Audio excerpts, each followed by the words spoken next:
Tonight's story begins with a stolen wedding dress, delicate lace and silver thread, embroidered under a crescent moon, worn by another woman in a glittering hotel ballroom, while the true bride watches in silence, a phone in one hand and a growing folder of evidence in the other. On one side, Elise Bennett, 5 years of love stitched into a vintage gown she restored with her own hands. On the other, Mia Collins, dressed in that very gown, smiling for cameras beside a man whose warmth once belonged to Elise. He thought the dress was just fabric. He was about to learn. It was a story, and she wasn't finished telling it. Let us begin. 1 month before Elise Bennett's wedding, she opened her phone and watched another woman twirl in her wedding dress. Not a similar dress, not the same style hers. The tiny silver stitch under the left sleeve proved it. A crooked little crescent moon. Elise had sewn it there at 2 a.m, barefoot on her apartment floor, after pricking her finger twice and laughing because Trevor had kissed the bandage and called it our first wedding scar. On the screen, the other woman turned toward the camera, red hair pinned loosely at her neck, cheeks glowing, lips parted in a practiced little gasp. "Okay, Dante, make me cry," the woman said, holding the skirt out with both hands. I know. It looks like it was made for me." Elise's thumb froze above the screen. The video had over 500,000 likes. The caption read, "When he brings you your dream dress before the wedding." The comments were worse. "Mia, you look like a fairy tale. Ryan Hayes is one lucky man. Celia Mia Collins, this is your moment. Celia." Elise stared at that name until the letters stopped behaving like letters. Celia Trevor had called Elise C for 5 years. Not Elise, not babe, not sweetheart, unless they were in front of people. C, he used to say it against her temple when she was half asleep. He said it when he brought her coffee. He said it when he slid a blanket over her knees. He said it last week while kneeling in front of her with a velvet ring box open in his palm, eyes soft enough to make every woman in the room sigh. "See," he had whispered, "I can wait to see you in white." On Elise's phone, Mia Collins lifted the bodice of the dress closer to the camera. "And look at this beadwork," Mia said. He remembered, "I love tiny moon details." Elise's hand slipped. The phone hit the kitchen counter with a flat crack. Across from her, the anniversary cake Trevor had brought home 2 hours earlier, SAT untouched, except for one clean slice, white frosting, gold trim. Their names piped across the top. Elise Trevor. The apartment was too neat. The kind of neat that happened when someone was trying not to look like they had been crying. Elise had not cried. She had set the table, lit 2 candles, put on the cream dress Trevor liked, waited for him to come back from an emergency fitting. That was what he had called it when he walked into the closet and took her restored vintage wedding dress from its garment bag. He had moved fast, too fast. The dress had been hanging there for weeks, almost finished. Elise had spent months restoring it after finding it in a tiny estate shop 3 towns over yellowed lace, torn hem, missing buttons, a bodice that looked like it had survived somebody else's heartbreak. She had washed it by hand, rebuilt the waist, replaced every pearl, added small silver thread around the cuffs, not expensive enough for Trevor's family, maybe, not glossy enough for his event planner friends. But it was hers. When he pulled it from the closet, the hanger clicked sharply against the wooden rod. Elise had followed him to the bedroom door. "Where are you taking it?" Trevor had turned with the dress draped across both arms. He looked handsome in the lazy, dangerous way that made strangers trust him before he said a word. Dark blonde hair pushed back, shirt sleeves rolled to the forearms, the watch she had given him on his birthday catching candlelight. The studio called, he said. The bead team had a cancellation. If I get it there tonight, they can finish the final detailing by morning. Elise glanced at the cake. It's our anniversary. I know. He smiled, walked back, and kissed the tip of her nose, which is why I want your dress perfect. She had touched the sleeve. You said the studio was closed on Mondays. They redoing me a favor. His phone buzzed. He looked down. His mouth changed first. Only for half a second. The smile stayed, but the warmth went out of it. Elise saw it because she had spent 5 years watching that mouth, watching it soften when he teased her, watching it press into a line when work went wrong, watching it brush against her knuckles at red lights. Trevor, he was already at the door. I'll be quick. See, the door closed. Elise stood there with the smell of vanilla frosting behind her and the empty garment bag hanging from the closet like a peeled skin. At first, she did what reasonable women did before their lives split open. She checked, not snooped. Checked. She messaged Nora, her friend who freelanced at the bridal studio Trevor claimed to be visiting. Hey, sorry to bother you. Is anyone at the studio tonight? Trevor said he was dropping my dress off for final beadwork. I was going to send coffee. Nora responded with a selfie 10 minutes later. She was in a noisy bar, cheeks flushed, one hand holding something pink with a tiny umbrella in it. Girl, what studio? Whole building lost power at 6. We all left. If Trevor is there, tell him to bring a flashlight and a priest. Elise had typed, maybe different studio, then deleted it. Then typed, enjoy your night. Then put the phone face down. For 27 minutes, she did nothing. The cake sweated gently under the kitchen light. Then she picked up her phone again and searched the local wedding tags. 3 swipes, 6, 12. And there she was, Mia Collins, wedding lifestyle creator. Soft voice, perfect messy hair. A ring that looked less like jewelry and more like a small weather event. Engaged to Ryan Hayes, heir to a hotel group, whose name appeared on half the ballrooms in the state. Elise had heard that name once. Ryan Hayes, Trevor had said it, with his mouth full of pasta poor guy. Still looks bored. Elise had laughed, Trevor had smiled. That was 2 years ago. Now Ryan Hayes, fiancé, was wearing Elise's dress on a short video app, while strangers called it destiny. Elise clicked into Mia's profile. The latest video autoplayed again. Mia spun. The skirt lifted. Silver thread caught the light. The crescent moon flashed. Elise leaned closer. There, under Mia's left sleeve, one small stitch pulled crooked. Elise opened her photos, zoomed into the picture she had taken last week. Same crooked crescent. Her stomach made a quiet, unpleasant movement, like something trying to climb out. The front door opened. Elise locked her phone and turned around. Trevor came in carrying a paper bag from her favorite late-night diner. Not the diner near their apartment. The one across town, close to the old theater where they had gone on their 3rd date. He looked tired. That detail stayed. His collar was slightly bent. His hair was damp at the temples. One cuff button was missing. See, he called softly.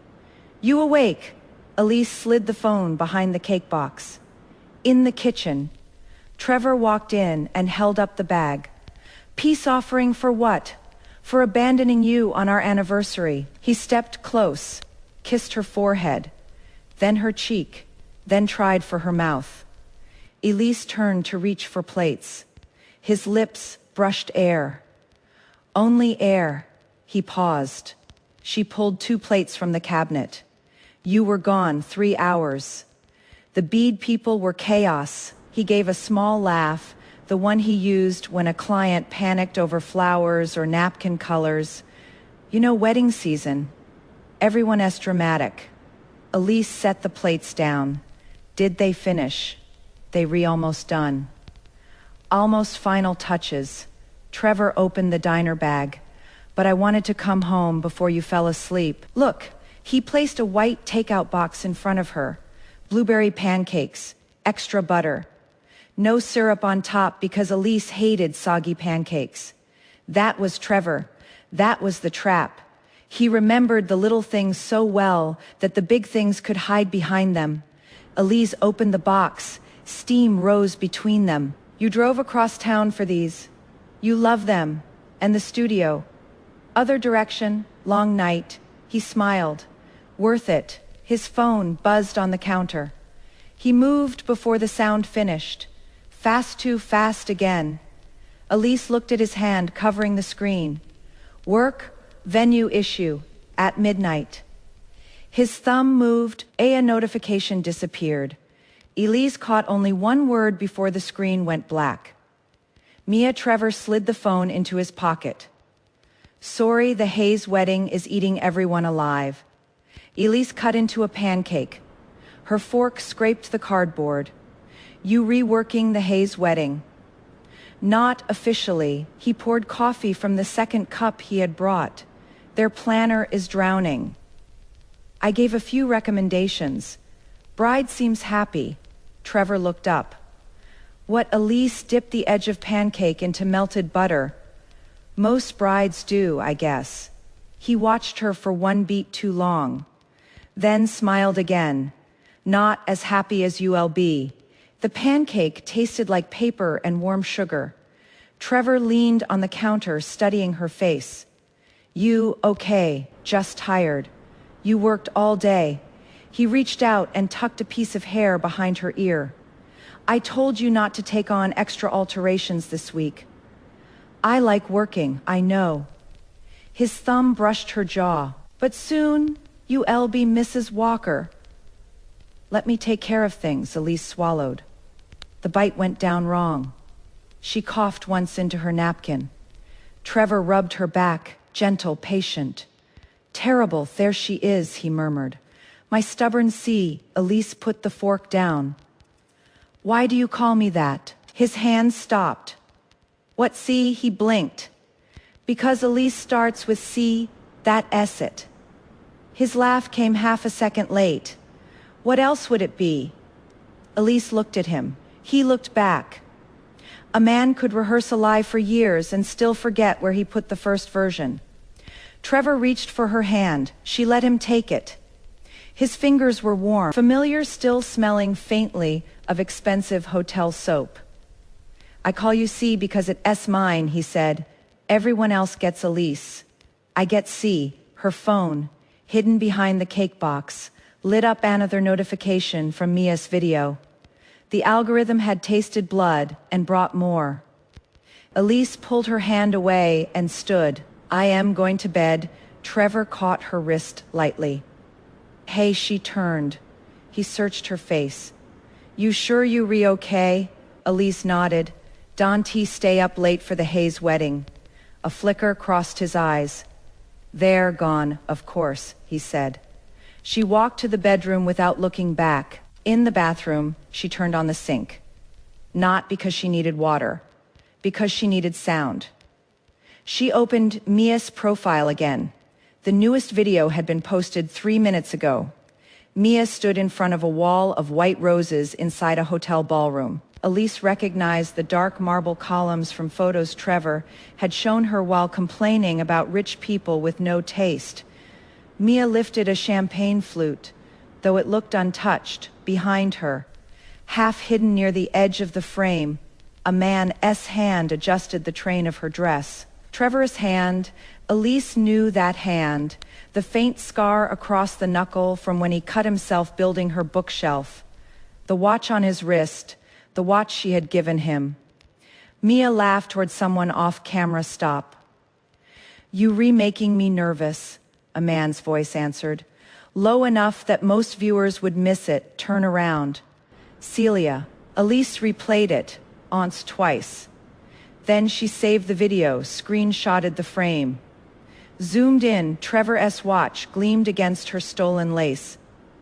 Elise turned off the faucet. The apartment went quiet. Through the bathroom door. Trevor moved around the bedroom. Drawer opening. Belt buckle, soft footsteps.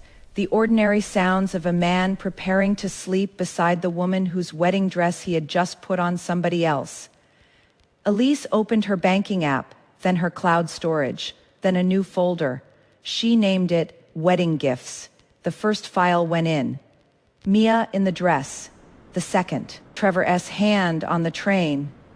The third, Nora S. message about the closed studio.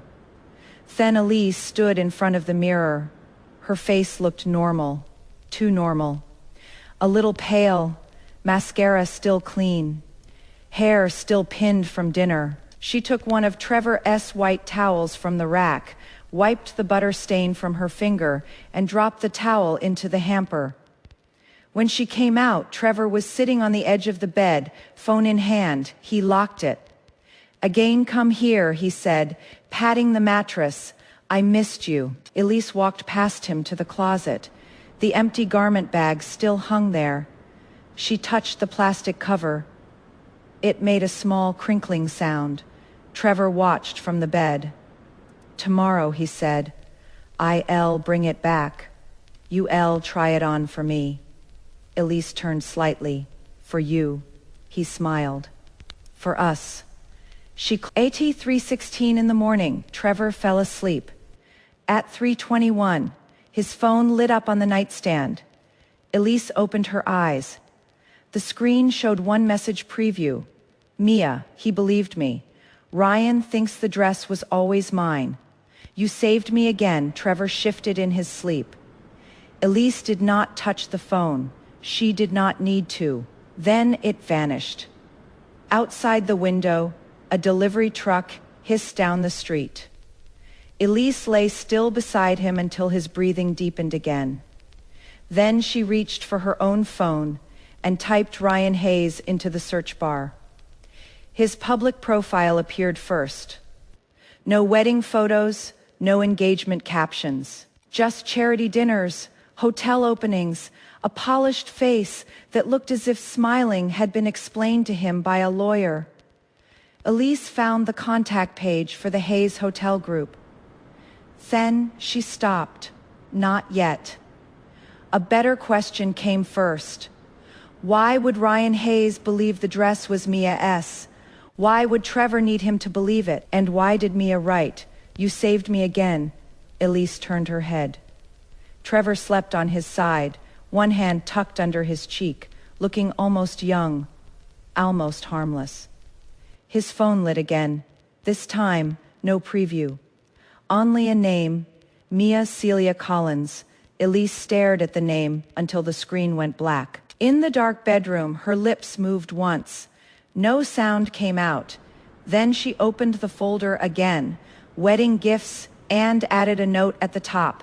"Find out who the real groom is." By sunrise, Elise Bennett already knew 3 things. Trevor had not gone to the bridal studio. Mia Collins had worn her dress in a hotel ballroom. And the Hayes wedding was not just eating everyone alive. It was eating her life, one careful bite at a time. Trevor woke at 7 with his arm across Elise's waist. The gesture would have melted her a week ago. Now it pinned her in place like a receipt under glass. He kissed the back of her shoulder, morning sea. Elise opened her eyes. The ceiling fan turned slowly above them. Morning. Big day. His voice was low, sleep rough. "I'll get your dress back tonight." Final details took longer than expected. Elise turned over. Trevor's hair fell over his forehead. His face was open, drowsy, hands. She reached out and straightened his collar. He smiled. "There she is. There who is." "My girl." Elise's fingers paused on the button at his throat. His phone buzzed beneath his pillow. Neither of them moved for half a second. Then Trevor rolled away and grabbed it.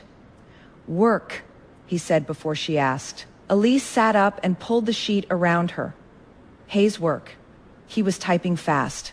Venue vendor. Nothing dramatic. Then why are you texting like the building is on fire? He laughed. But his eyes stayed on the screen. Because rich people think centerpieces are a medical emergency. Elise got out of bed. Coffee, please. In the kitchen, she brewed his coffee exactly how he liked it. 2 fingers of milk. No sugar, she made herself tea. No honey. Her phone sat face down beside the kettle. The folder waited, wedding gifts. Trevor came in 10 minutes later, showered, dressed, smelling faintly of mint and hotel soap again. Not his soap. Elise held out the coffee. He kissed her temple before taking it. I have back-to-back meetings today with the dramatic centerpieces. Among other disasters, poor brides, poor me. He took a sip, then winced. Elise watched him. What nothing too hot. No perfect. He forced another sip. Elise looked at the carton on the counter. Almond milk, not the regular milk he used. He had noticed, he had chosen not to say it. The little mercy amused her. At the door, Trevor turned back. Dante, make plans tonight. I want to see you in the dress. Elise leaned against the kitchen island. What time? Around 8? Studio or home? Home, he smiled again. The same smile from every engagement party photo. I want the first look private. Elise nodded. The door closed. She waited until the elevator chimed. Then she opened her laptop. Mia Collins had posted again. This one was a morning after video. Mia sat in a white robe near a hotel window. Hair loose, face bare enough to look expensive. Yesterday was emotional, she said. Fingers around a mug. Some people come into your life and remind you that love can still feel safe. Elise paused the video. A man's navy jacket hung over the chair behind Mia. Trevor owned a jacket like that, so did half the men in the city.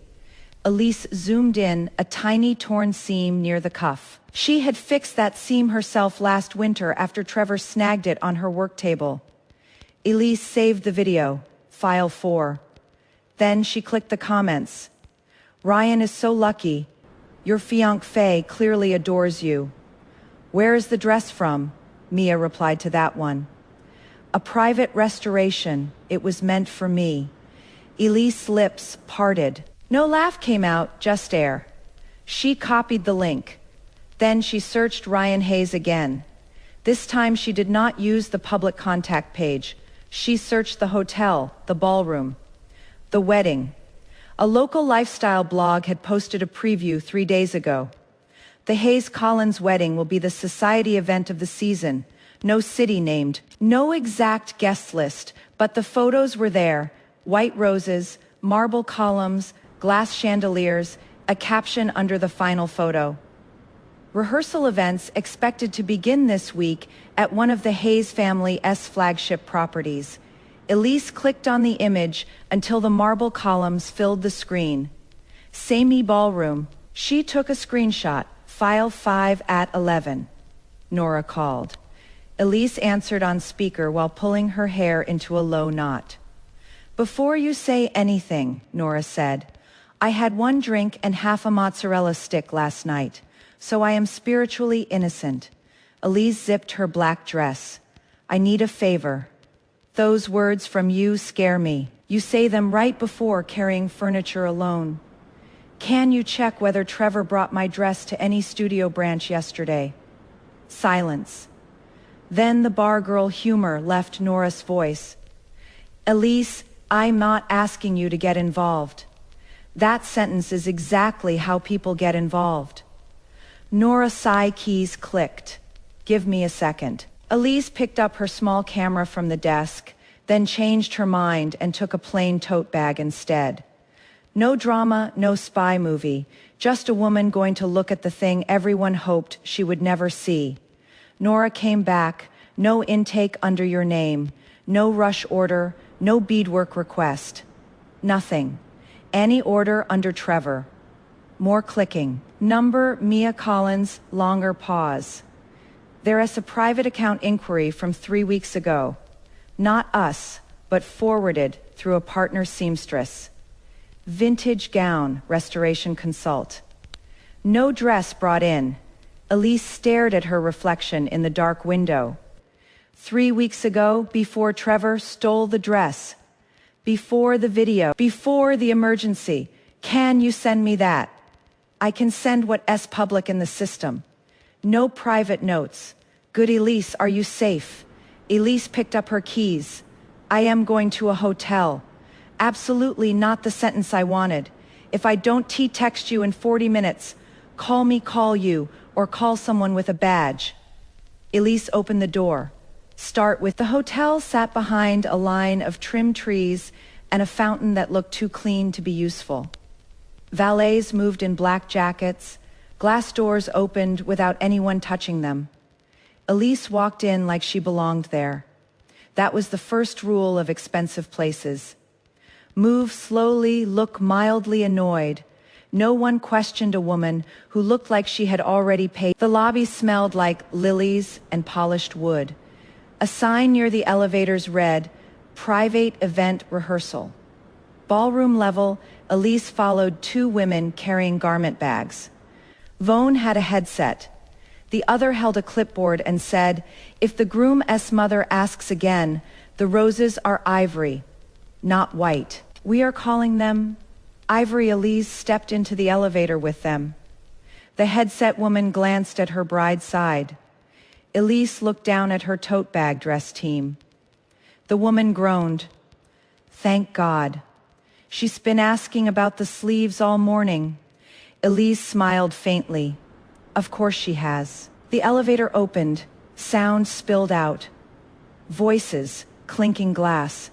A violinist warming up somewhere with 3 nervous notes. The ballroom doors stood open. White roses climbed every arch. Too many of them. Roses on the aisle. Roses around the stage. Roses crowding the tables like very expensive ghosts. Mia Collins stood near the center of the room in Elise's dress. Again in daylight, it looked different. Worse, the bodice hugged her neatly because Elise had altered it for herself, and they were close enough in size for the lie to pass from a distance. But the sleeves pulled strangely at Mia's shoulders. The waist sat half an inch too low. The hem brushed the floor wrong. Elise saw every flaw at once. So did Trevor. He knelt in front of Mia, one knee on the carpet, adjusting the skirt with careful hands. The same hands that had carried pancakes into Elise's kitchen. Mia tilted her head. You refrowning. Trevor didn't look up. The waist is off. Are you calling me difficult? I am calling the dress stolen from someone with a shorter torso. Mia laughed. It rang out bright and light. A few staff members smiled without knowing why. Elise stepped behind a pillar. Her phone was already recording inside her tote bag. Only the camera lens peeked through the side pocket. Mia bent closer. Dante, say it like that. Like what? Stolen. Trevor stood. His jaw tightened. Then stopped posting it. I had to. Ryan Sant follows me. She needed to see it before she started pushing that awful designer gown again. You posted Elise's dress to impress Ryan Sant. Mia's smile thinned. It worked. Trevor looked toward the open doors. Elise moved deeper behind the pillar. Take it down, he said. Number Mia. No, she repeated, softer, uglier. I need them to believe the dress is mine. I need everyone to believe this wedding is real. Trevor rubbed a hand over his face. You remarrying Ryan, that part is real. Mia's eyes flicked up. Is that why you looked like you wanted to ruin everything last night? Mia, say my name again, Mia. Number, she stepped closer. Say it the way you used to. Trevor said nothing. The violinist stopped tuning somewhere. Behind the floral arch, a planner cursed under her breath. Mia reached up and touched Trevor's tie. Celia, she whispered. Trevor caught her wrist. Dante, you call her C. His grip loosened. Mia smiled. Elise's thumb pressed harder against the phone screen inside the tote. Mia leaned closer. That is cruel, even for you. Trevor's voice dropped. It kept things simple, simple. Mia looked toward the mirrors lining the far wall. In them, the two of them stood framed by roses and chandeliers, almost beautiful enough to forgive.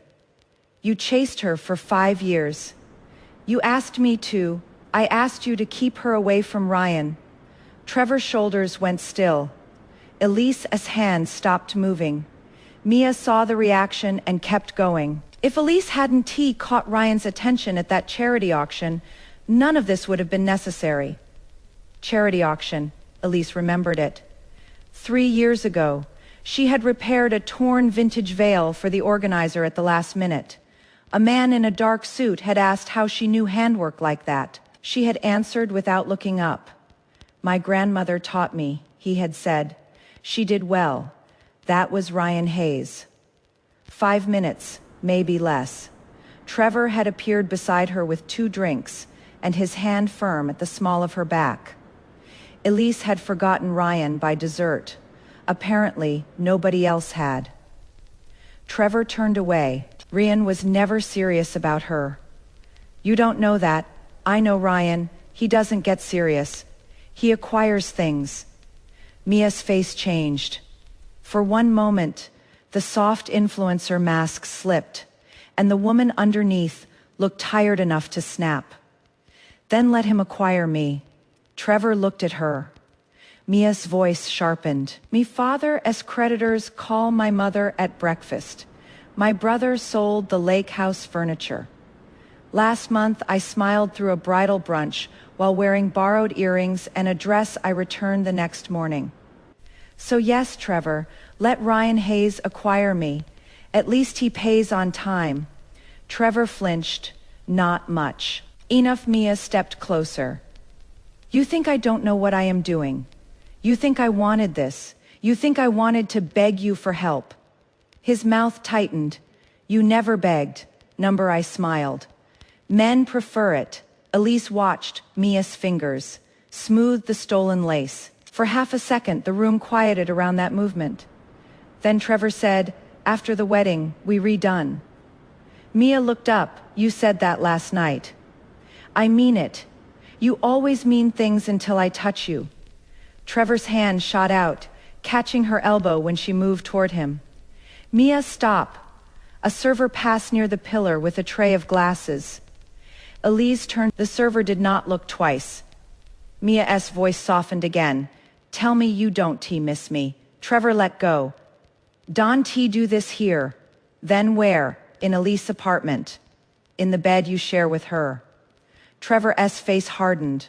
Leave her out of it. Mia laughed once. She is literally wearing my nickname. That landed. Even Trevor looked briefly ashamed. Briefly, then his phone rang.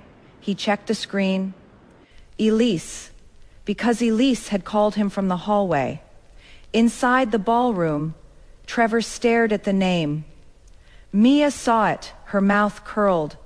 Answer your bride.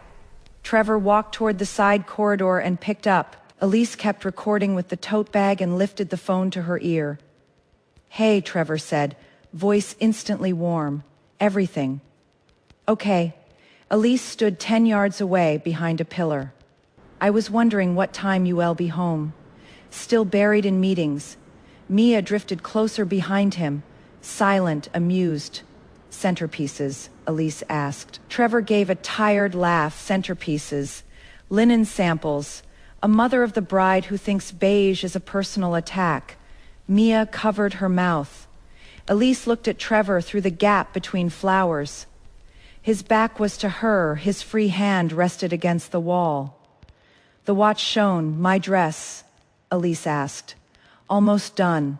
At the studio, yes? Mia's eyes flicked toward the dress on her own body. She mouthed something. Elise could not hear it, but she read the shape. Poor C. Elise's nail pressed into her palm. Not hard enough to bleed. Just enough, she said. Send me a picture. Trevor froze. Mia's smile vanished.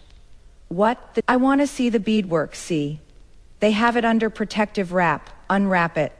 It's not that simple. It's fabric, Trevor. His jaw moved.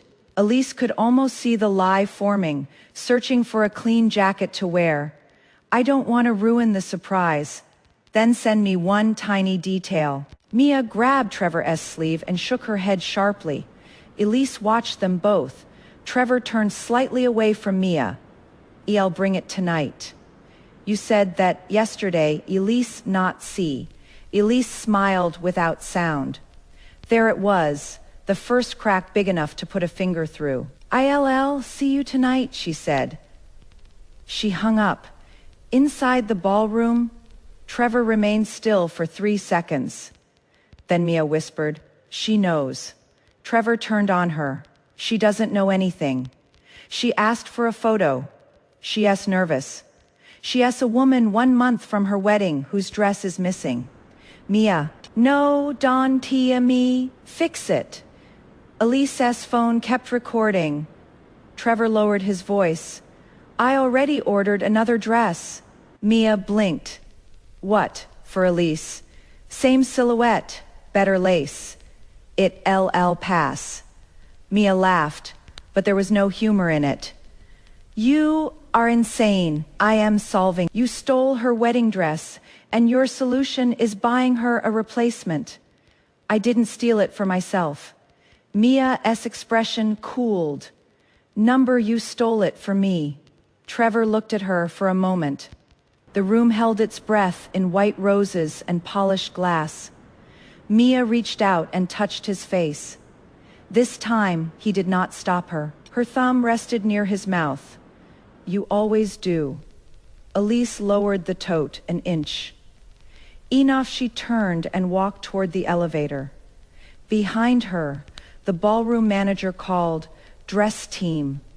Wait, are the sleeves approved?" Elise did not turn.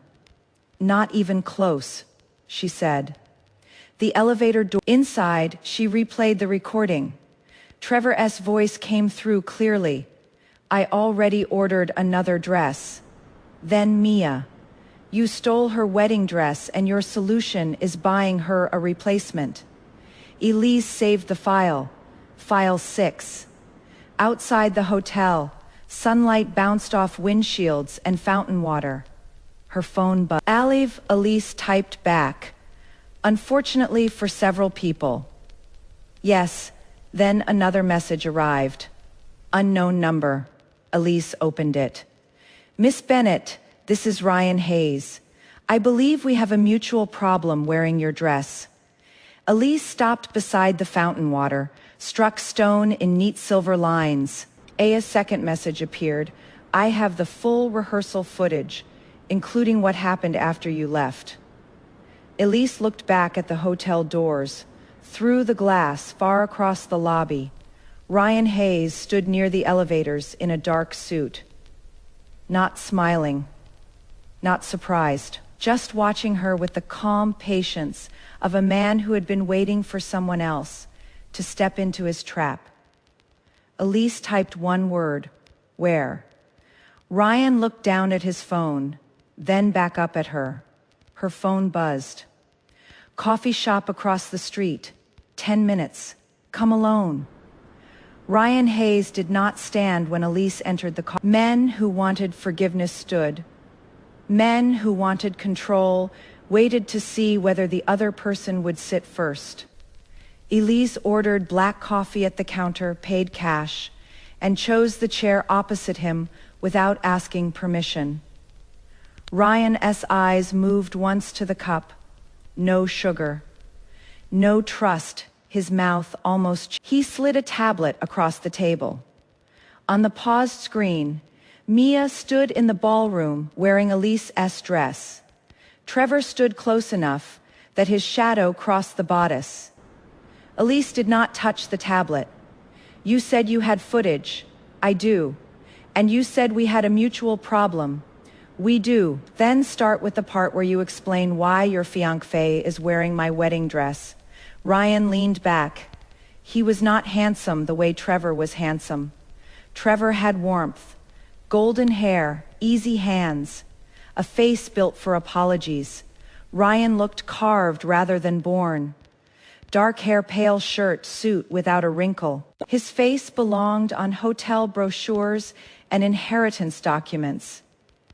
My fiancé, he said, has an unusual talent for making every bad decision look like a misunderstanding. Elise took a sip of coffee. It burned her tongue. She did not react, and you? I make mine look like strategy. At least you were honest about being unpleasant. Only with people who notice. Elise reached for the tablet. Play it. Ryan tapped the screen. The video started a few seconds after Elise left the ballroom. Trevor stood rigid near the floral arch.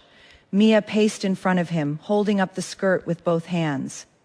She knows, Mia said. She suspects. Samey thing with women like her. With women like her, quiet women, detail women, the ones who don't scream first.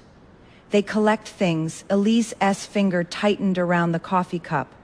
Mia knew that made her less stupid, more dangerous. On the screen, Trevor dragged a hand through his hair. I'll handle Elise. Mia turned. Like you handled Ryan. He believes the dress was yours. He believes what he wants to believe.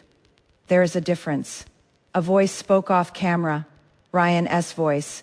Not as large a difference as you think. Mia spun.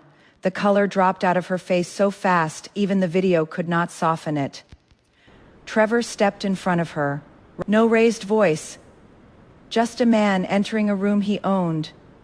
Mia, Ryan said, if you wanted a different dress, you could have bought one. Mia's mouth opened, closed, then opened again with a trembling smile. Ryan, this is not what it looks like. Ryan looked at the dress, then at Trevor. Which part? Trevor said, number that dress belongs to Elise Bennett. Mia flinched. Trevor's eyes sharpened. Ryan continued, and since Elise Bennett is engaged to you, Trevor, I would say the circle is crowded enough. Mia laughed too loudly. Okay, fine. The dress was borrowed. I was going to return it. Elise paused the video. The coffee shop hummed around them. Milk steaming, chair legs scraping. A woman at the next table complaining into her phone about a roommate who used her face cream. Elise looked at Ryan. You knew my name, yes. For how long? 3 years. The charity auction? His gaze did not move. Yes, Elise pressed play again. On the screen, Ryan said, I am ending the engagement. Mia stared at him. Number no.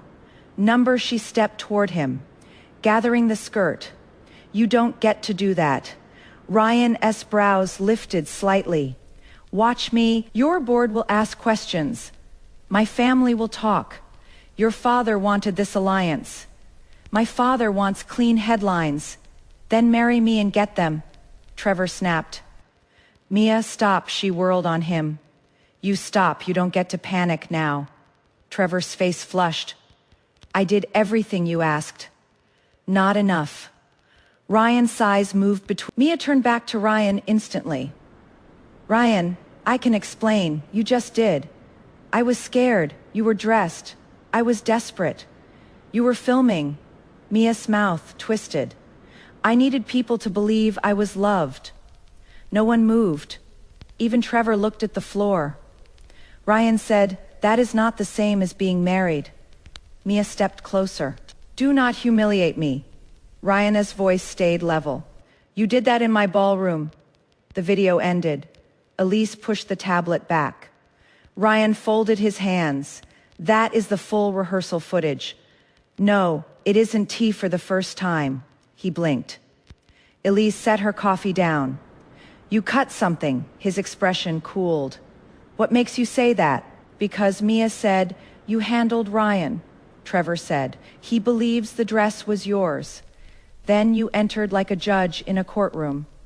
Convenient timing. Ryan watched her. Maybe I was nearby. Maybe you were recording before I arrived. He said nothing. Elise leaned back.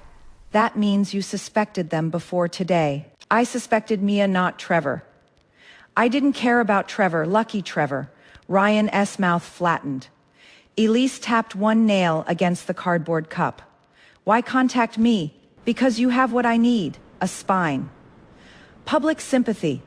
Elise laughed once, a small, dry sound. The woman at the next table glanced over. Ryan did not. He looked like a man who had heard worse things in quieter rooms. Elise said, "There it is. You want the truth. I want all of it." Ryan's finger rested on the edge of the tablet. My family approved the engagement because Mia's family still has the right connections. Mia wanted security. My father wanted a softened image. I wanted the wedding to disappear without a lawsuit, a public fight, or my father turning it into a business negotiation. And I am the disappearing act. You are the wronged bride. Number, I am the woman whose dress your fiancé stole. That's whom. Elise picked up her coffee. You're not very good at asking for help. I am not asking. Then we redone. She stood. Ryan's hand moved, not grabbing her, only placing a cream envelope on the table between them. Elise looked down. Her name was written across the front. Elise Bennett, not C, not sweetheart, not darling. What is that? Copies of emails between Mia and Trevor, venue notes, payment records, a delivery request for your replacement dress. Elise stayed standing. How did you get Trevor's emails? Trevor used our vendor portal. That's illegal. Number careless. Elise did not reach for the envelope. Ryan pushed it half an inch closer. The wedding is in 12 days. If I cancel now, Mia becomes the abandoned bride. If you expose what happened before, then she becomes the woman who wore another bride's dress while involved with that bride's fiancé. I become the man who narrowly escaped a scandal. How convenient. Yes. Do you ever get tired of yourself frequently?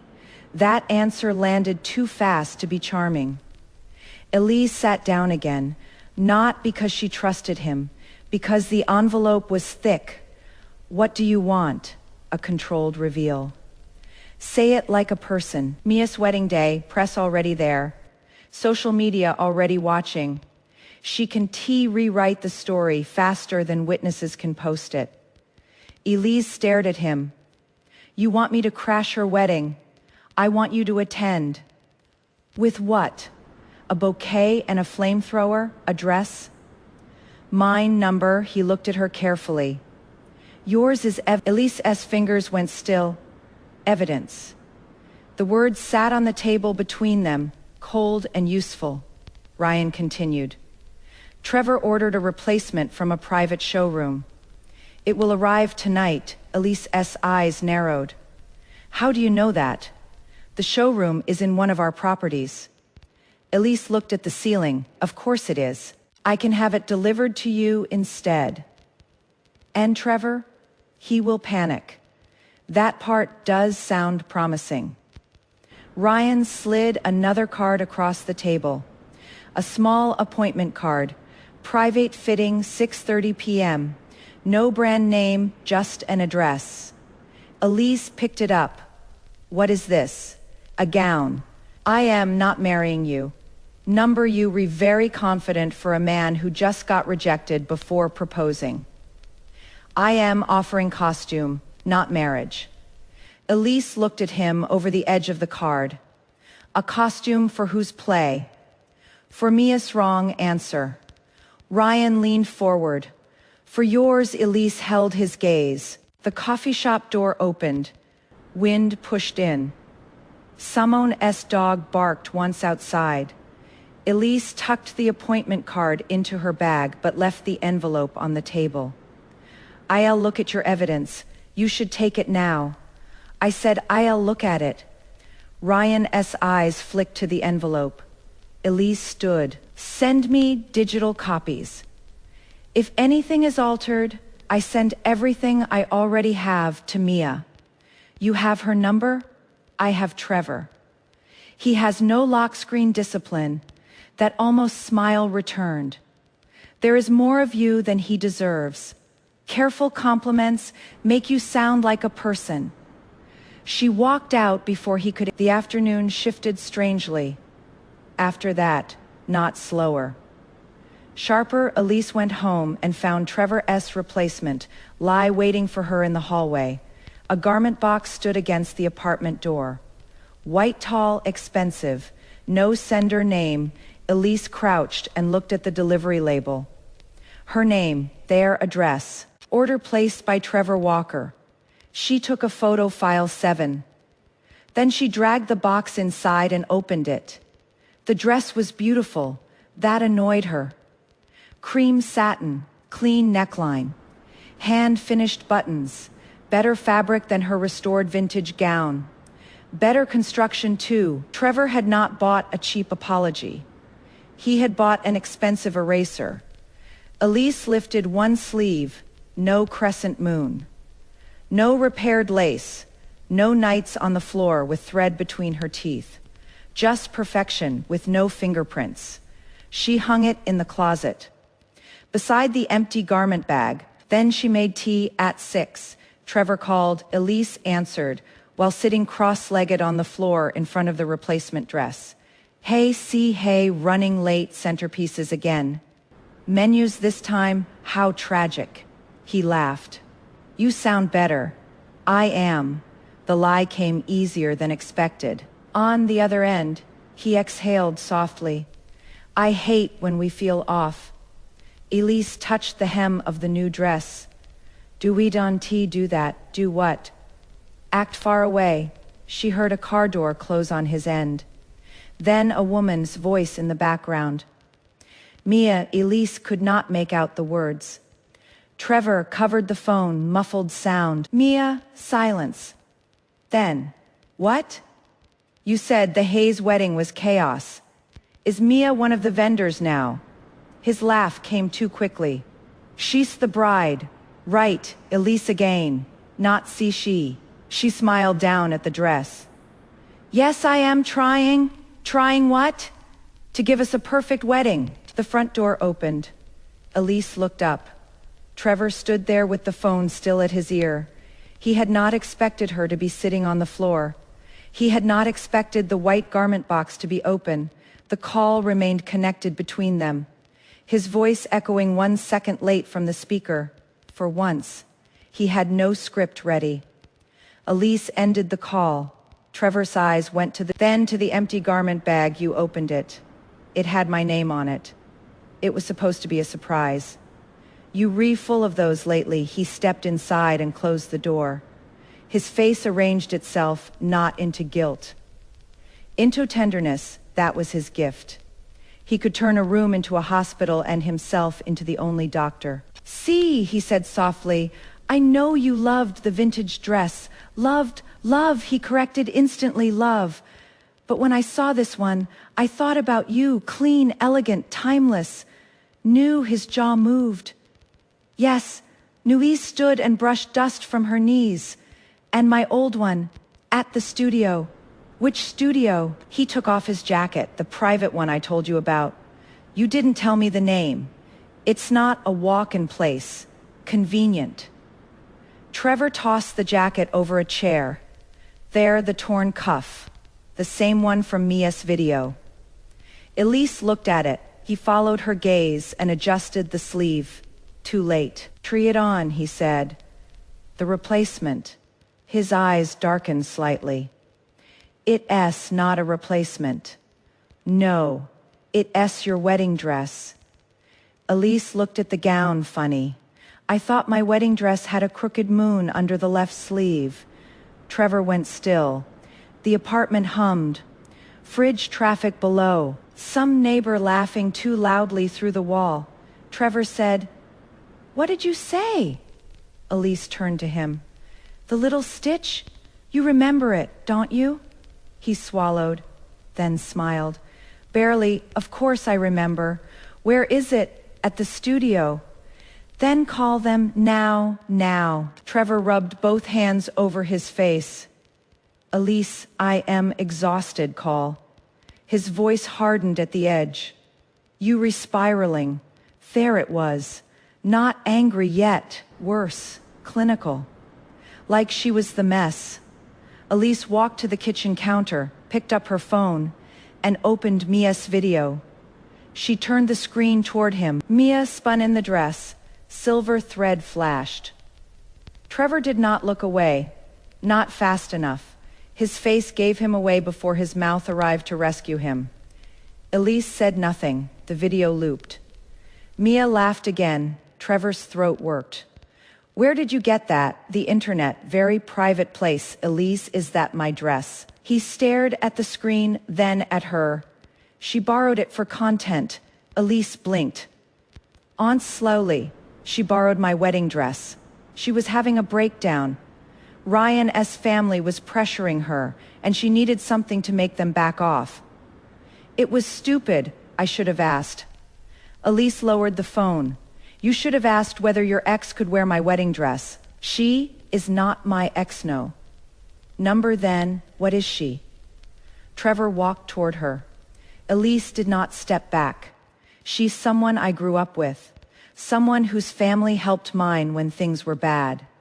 I owed her. You owed her my dress. I owed her kindness. Elise looked at his hands. Samey hands. Elise, you kissed her. His face changed. Not enough for anyone else. Enough for Elise. Who told you that? The wrong answer walked in wearing shoes. Elise laughed, tinny sharp. Trevor's mouth tightened. It was a mistake. How many seconds, what? How many seconds does a mistake get before it becomes a choice? He stared at her. Don't do this. Do what? Turn one complicated moment into a trial. Elise nodded. Good. Let's keep it simple. She held up one finger. You took my dress. Second finger, you lied about where it was. Third, you gave it to Mia. Fourth, you bought me a replacement and expected me not to notice. Fifth, you kissed her. Trevor's face flushed. He stepped closer. I said I was sorry. Number, you didn't. He opened his mouth, closed it. Then said, I am sorry. The apology dropped between them like a napkin on a spill. Elise looked at the dress in the closet. Take it back. Elise, the replacement. Take it back. It's non-refundable. So are consequences. His eyes flashed. Is this about Ryan? Elise tilted her head. Ryan, you think I don't know? He contacted you, didn't he? The room shifted, not because he knew, because he sounded jealous. After everything, jealous. Elise picked up her mug and walked to the sink, interesting order of concerns. Trevor followed. Elise, Ryan Hayes is not some good man waiting to save you. I didn't ask to be saved. He uses people. She rinsed the mug slowly. Water struck ceramic, and you. I love you. Elise turned off the faucet. Trevor stood close enough that she could see the tiny red line near his jaw where Mia's nail had scratched him. She reached up. He froze. Elise touched the mark once. His breath caught. Then she wiped her fingertip on a paper towel and dropped it in the trash. Looks painful. Trevor's face went white with anger first. Then shame tried to cover it. Too thin. Elise. She walked past him. I am sleeping in the guest room. He caught her wrist. Not hard. Still enough. Don't walk away from me. Elise looked at his hand, then at his face. Trevor let go slowly. She smiled. Good boy. His mouth opened. No sound. Elise picked up the replacement dress, folded it back into its box with careful hands, and set it by the front door. Then she turned. Tomorrow, you retaking me to Mia. Trevor stared. I want an apology. she'll apologize in person. This is unnecessary. Number what s unnecessary is a grown woman playing dress up in someone else's wedding gown because rich in-laws scare her. Trevor's eyes narrowed. You enjoying this? Elise looked at the box, then at him. I am beginning to, that night. Trevor slept on the couch. Elise heard him get up twice. He paced, texted, stopped outside her door once and whispered her name. Not C. Elise did not answer. At 1:15, her phone buzzed. Ryan had sent a folder link. She opened it. Emails, payment record. A message from Trevor to a showroom. Need a gown similar enough to pass. Rush delivery bride cannot know. Another from Mia to Trevor. If Elise makes trouble, remind her Ryan noticed her first. Women hate feeling second. Use that. Elise stared at that line, then saved it. At the bottom of the folder sat one audio file. She played it. Mia's voice came first. Do you love her? Trevor answered after a long pause. She is safe. Mia laughed. That isn't love, no, Trevor said. But it looks enough like it. Elise stopped the audio. The apartment stayed dark. From the living room, Trevor coughed once in his sleep. Elise opened her evidence folder and renamed it. Not wedding gifts, not anymore. She typed the guest list. Then added Ryan's name below Trevor S. and Mia S. because a man who handed over matches was still a man standing near gasoline. By 8 the next morning, Trevor had become gentle again. Not sorry. Gentle? There was a difference. Elise could now measure by the angle of his shoulders. Sorry would have looked at the floor. Gentle looked at her like she was a vase. He had already cracked and planned to glue before guests arrived. He made eggs toast. Coffee with regular milk this time. He even sliced strawberries into the ridiculous heart shapes he used to make during their first year together. When his apartment had one working lamp and Elise still believed charm was a form of truth. She came out of the guest room in black trousers and a gray sweater. No makeup, hair clipped back, phone in hand. Trevor looked up from the stove. Morning, Elise sat at the counter. The replacement dress box still leaned by the front door like a very expensive white coffin. Trevor placed a plate in front of her. Eat first. I am not hungry. Please. Elise looked at the strawberries. One heart had split down the middle. She picked it up, bit half, and set the rest on the plate. Trevor watched the movement. His mouth twitched. He looked tired. The couch had done nothing kind to him. A faint bruise of sleeplessness sat under each eye. Good. He deserved furniture with opinions. We can meet Mia at 11, he said. Elise sipped coffee. She agreed. She wants to apologize. I am sure she does. Trevor wiped his hands on a towel. She is scared. Elise looked up. Of me, of Ryan, of everything. She should pick one. Multitasking clearly isn't her strength. He exhaled through his nose. Elise, Trevor. Don't go in there trying to hurt her. Elise smiled, small, clean. I am going in there wearing my own clothes. That's already more respect than she gave me. His jaw tightened. He turned back to the stove and shut off a burner that was not on. Elise saw it. The useless motion, the place his nerves escaped. At 10:45, Trevor drove them to the hotel district without music. The silence sat between them, wearing perfume. Every few minutes, his fingers tapped the steering wheel. Elise kept her phone on her lap, recording. The coffee shop was not Ryan's this time. Mia had chosen a brunch place attached to a private courtyard, all pale wood and hanging plants and waiters who moved like they had been trained not to hear secrets. Mia was already seated when they arrived. Of course she was. She wore cream, not white. Too clever for white. Her hair was loose over one shoulder. Her face looked softer than it had in the ballroom.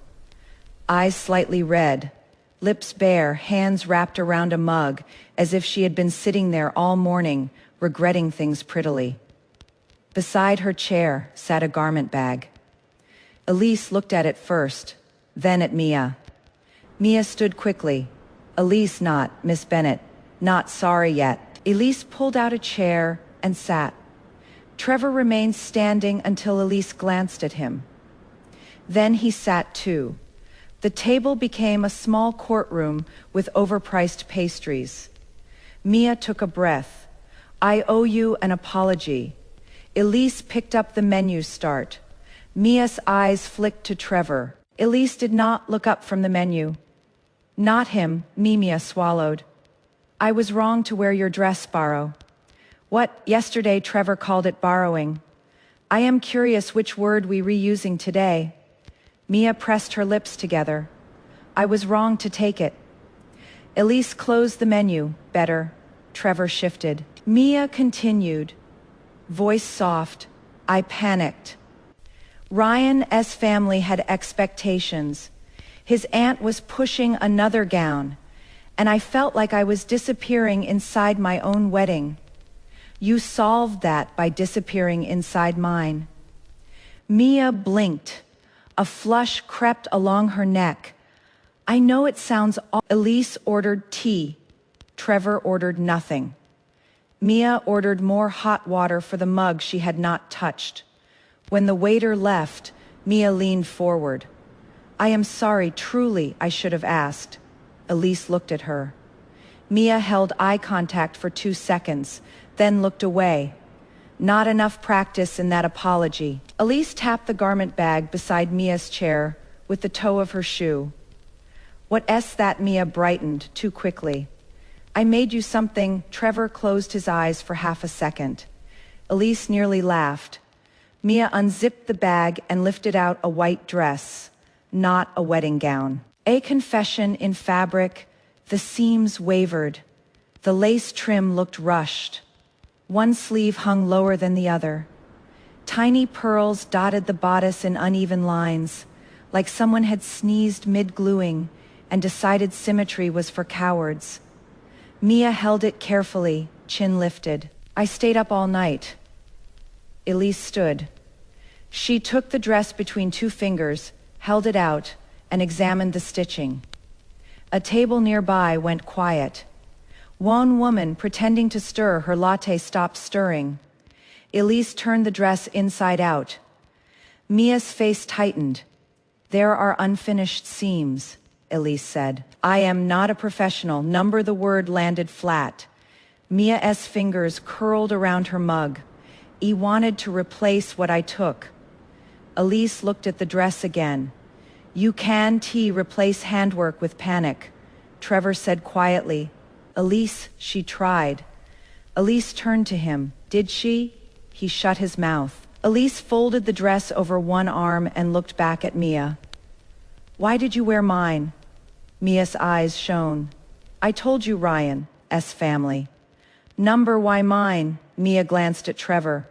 Elise snapped her fingers once. Mia's gaze returned. Why mine? Mia's voice thinned. Because Trevor said you wouldn't mind once he explained. Trevor's face changed. Mia, she looked at him. What you did? Elise tilted her head. There we go. Mia saw the opening too late. She reached for her mug. Her hand trembled.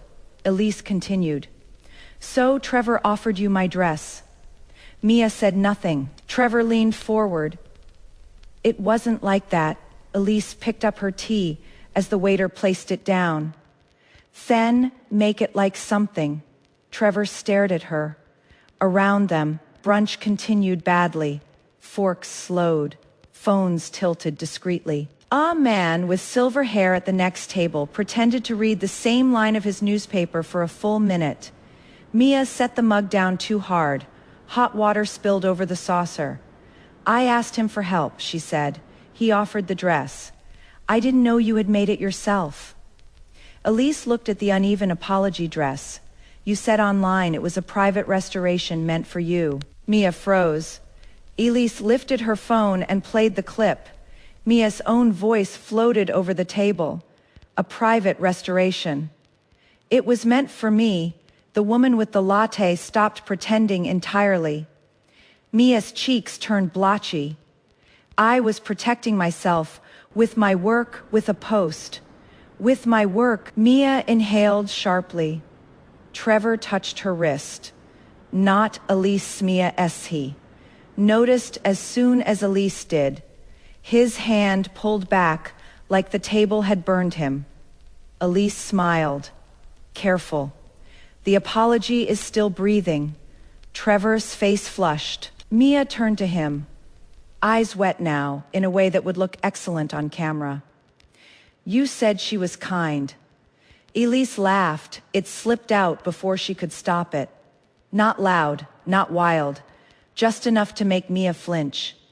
I am kind, Elise said. That's why this is still a conversation. Mia's wet eyes hardened. There she was, the real woman under the soft filter. Then, what do you want, Truth? You want to punish me. I want truth first. Punishment is a side dish, Trevor muttered. Enough. Elise's eyes moved to him. He straightened. The old Trevor would have reached for her hand. This Trevor calculated which woman needed calming first. Mia beat him to it. Fine, she said. You want truth. Ryan noticed you years ago. At an auction, he asked about you after Trevor told me. Elise did not move. Trevor said, Mia, no, she wants truth. Mia leaned back, laughing once under her breath. I was already being Then suddenly, Ryan asked who the woman with the antique veil was. Elise's tea cooled in her hand. Mia continued. Trevor said you were nobody. Elise looked at Trevor. His face had gone very still. Mia smiled without joy. But Ryan remembered your name, Elise Bennett. That bothered me. Elise set the cup down. Why? Mia looked at Trevor. You tell her. Trevor said nothing. Elise waited. A waiter approached, saw the table, and retreated with the survival instincts of a deer near headlights. Mia's voice dropped, because Trevor knew Ryan doesn't ask twice unless he intends to get something. Trevor finally spoke. That's not why. Then why? Elise asked. He looked at her. For a second, something almost honest passed through his eyes. I didn't want him near you. Elise leaned back. So you dated me. His hands curled on the table. Try again. I cared about you closer. Mia whispered. He pursued you because I asked him to keep you away from Ryan. Elise looked at Trevor. He did not deny it. The coffee shop sound sharpened around them. Cup, spoon, doorbell, chair leg. Simone whispered. Oh my God. Elise took the apology dress and folded it neatly. One sleeve dangled loose like a bad alibi. Trevor's voice came low. At first, Elise looked at him. At first, it was because of that. Then I got to know you. Lucky me, Elise, 5 years. He reached across the table. She moved her hand before he touched it. Mia watched, breathing a little faster. Elise turned to her. And you let him. Mia's face closed. I needed Ryan. You wanted Ryan's last name. Mia's mouth twisted. You have no idea what it's like to lose everything. Elise's gaze moved over Mia's perfect nails. Her cream sweater, the ring flashing like a lighthouse for drowning morals. You rewrite, Elise said. I usually return things before calling them mine. Mia stood so abruptly the chair scraped backward. Several heads turned. Trevor stood too. Sit down, he said. Mia looked at him. The words hit her worse than Elise had. Don T talked to me like I am embarrassing you. You are embarrassing yourself. Mia's eyes filled again, this time not pretty. You came to me, Trevor's jaw clenched. Mia stepped closer to him. You came every time I called. Every time I cried, every time I said I couldn't breathe, you left her and came to me. Elise picked up her bag, the table went silent. Mia saw Elise moving and panicked. Wait. Elise tucked the apology dress under one arm. I have what I need. Trevor blocked the aisle. We're not done. Elise looked at him, move. His hands opened at his sides. People were fully watching now. A man at the far table held his phone low. Camera aimed. Trevor saw it. His face shifted instantly. He stepped aside. Elise walked past him. Mia followed. Elise, please. Don't ruin my wedding. Elise turned at the door. Sunlight cut across her face. Elise looked at Trevor, mine. Then at Mia, yours. Then she smiled, or the one Trevor keeps attending in his head. She left them standing there. Outside, she took 3 steps before her phone buzzed. Ryan, that was efficient. Elise looked across the street. A black car sat at the curb. Ryan stood beside it, phone in hand. Elise walked toward him slowly. You were watching. The cafe has windows. It also has microphones. Number pity. The dialogue was strong. Ryan looked at the dress over her arm. What is that? An apology with sleeves. He glanced at it, Wone's sleeve. Elise gave the dress to him.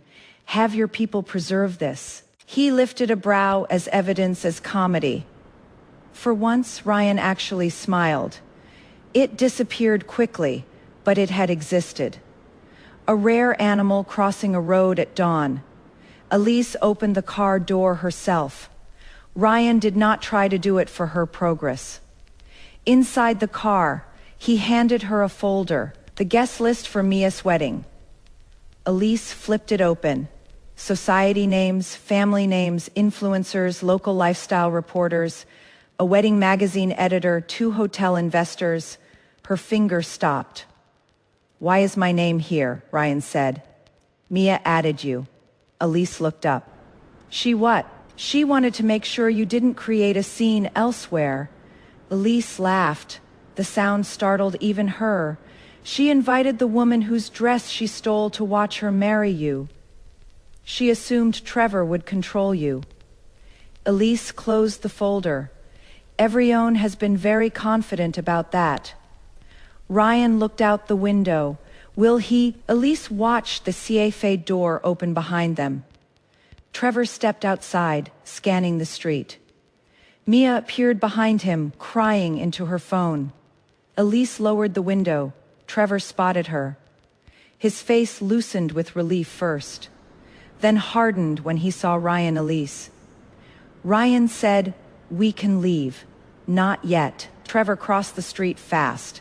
Mia followed in heels that did not forgive sidewalks. Elise stayed seated. Trevor reached the car, jet out.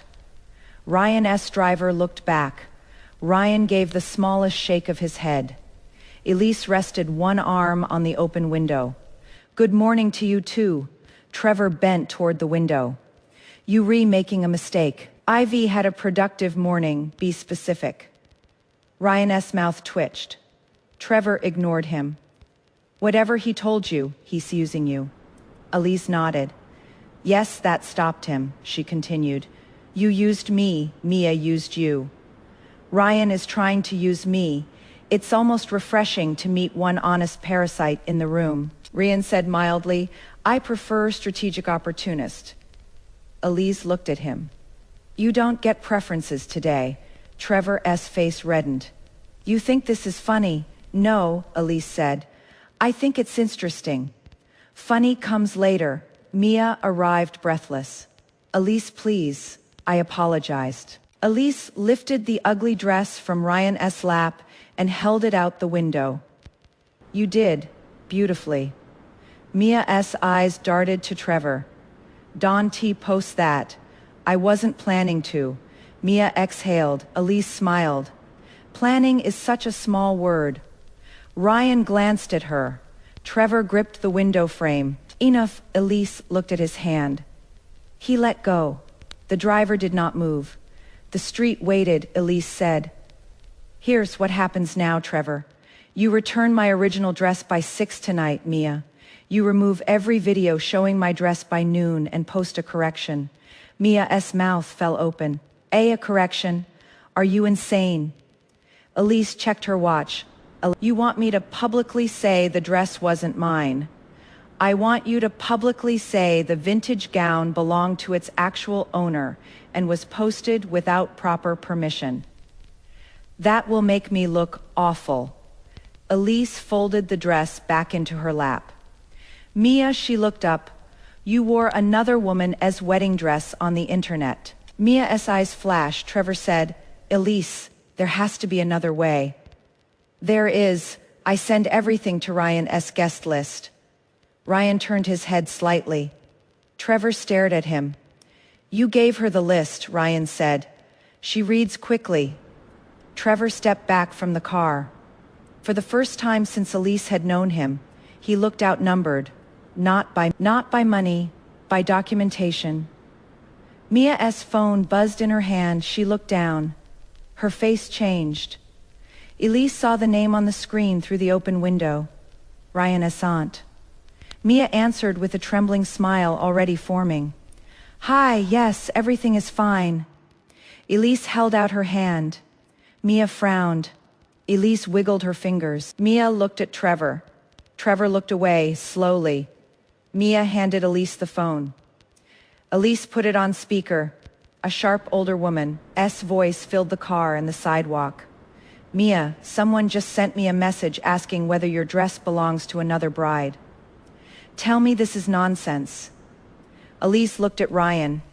Ryan lifted both hands.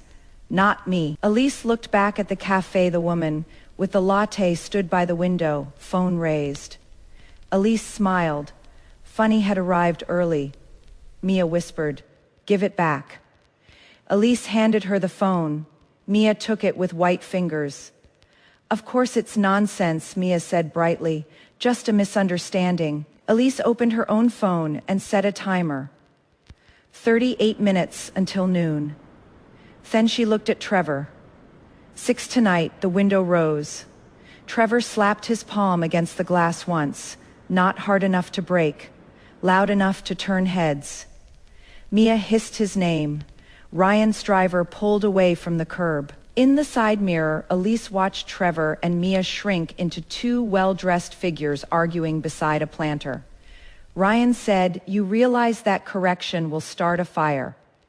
Elise opened the guest list again. Number she tapped Mia's name. She lit it when she posted the dress.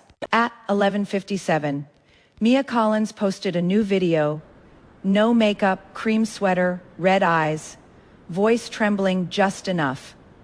Hi everyone, I need to clarify something about the gown from my last post. It was a vintage piece belonging to someone else, and I shared it before everything was properly approved. I am sorry for the confusion. Elise watched it twice, then opened the comments. They were already blooming. Someone else girl. Whose dress was that? Before approved. That sounds like stolen with better lighting. Is this why Ryan is T in any of your videos? Vintage gown owner, blink twice. Elise saved the video, file 15. Then Trevor texted, ILL bring the dress. Please don't T do anything else. Elise typed back, I haven't T done anything yet. 3 dots appeared, disappeared, appeared again. Then nothing. Ryan read the message over her shoulder. That may be the most alarming sentence you've sent. Elise locked the phone. It was meant to be. That evening at exactly 6:04, Trevor arrived at the apartment with the original dress. He carried it in both arms. No garment bag, no box. Just lace and silver thread folded against his black coat. Elise opened the door. His eyes moved over her face like he was searching for the woman who would have hugged him first and asked questions later. She was not home. He held out the dress. I am sorry. Elise took it. The fabric smelled faintly of perfume that was not hers. Under the left sleeve, the crooked crescent moon was still there. a little bent. Still hers. She looked at Trevor come in. Hope crossed his face so quickly it was almost ugly. He stepped inside, then stopped. Ryan Hayes sat at the kitchen table with a laptop open. Nora sat beside him, eating crackers from the box. She lifted 2 fingers. "Hi, Trevor. Love what you've done with the betrayal." Trevor's face went blank. Elise closed the door behind him. The lock clicked, not a threat. A punctuation mark. On the laptop screen was Mia's wedding guest list. Beside it, a folder titled Final Seating Chart. Trevor looked at Elise. "What is this?" Elise draped the dress over a chair. "The part where we discuss tomorrow." Tomorrow, Ryan turned the laptop around. Mia's wedding rehearsal dinner invitation filled the screen. Elise's name sat under confirmed guests. +1, Ryan said. "Congratulations, Trevor." Nora bit into a cracker. "You re the +1. Trevor looked at the seating chart like it had insulted his mother. "You want me to go to Mia's rehearsal dinner?" Elise folded her restored dress over the back of the chair. Number Trevor's shoulders loosened. "I want you to sit beside me while Mia realizes you re there as my guest." Nora made a pleased little sound through a mouthful of crackers. Ryan closed the laptop halfway. "That part was not in my original plan." Elise glanced at him. "Your original plan had terrible pacing." Trevor turned on Ryan. "And you letting this happen?" Ryan's expression did not move. "I have been informed I don't get preferences today." Nora lifted a cracker. Character growth, Trevor ignored her. His eyes came back to Elise. "This is cruel." Elise touched the sleeve of the dress. The crooked moon sat under her thumb, cool with silver thread. "Cruel was watching Mia wear this while you fixed the train." His face tightened. "I brought it back." "Yes," Elise looked at him. "After she posted a public correction, after Ryan gave me the guest list, after your lie ran out of hallway." Trevor took 1 step closer. "I made a mistake." Nora coughed. Ryan's gaze dropped briefly to the table. Elise smiled without warmth. "A mistake is forgetting the rings. You built a side entrance to my life and gave Mia the key." The room went quiet. Trevor's mouth opened. Nothing useful came out. Elise picked up the printed invitation from the table. "Mia invited me because she thought you could keep me soft." "I never thought you were soft. You counted on it." The first honest thing he had done all day. Nora reached into the cracker box again. "So tomorrow we go as a group," Elise said. "Number you stay here." Nora froze. "I am sorry. I thought my role as witness snack holder was secure. You re my backup if I text you the word Ivory. You send the folder to the guest list." Ryan's brows lifted. Ivory, apparently, the roses are ivory, not white. Nora pointed a cracker at Elise. "That is evil in a tasteful sweater." Trevor's face went pale.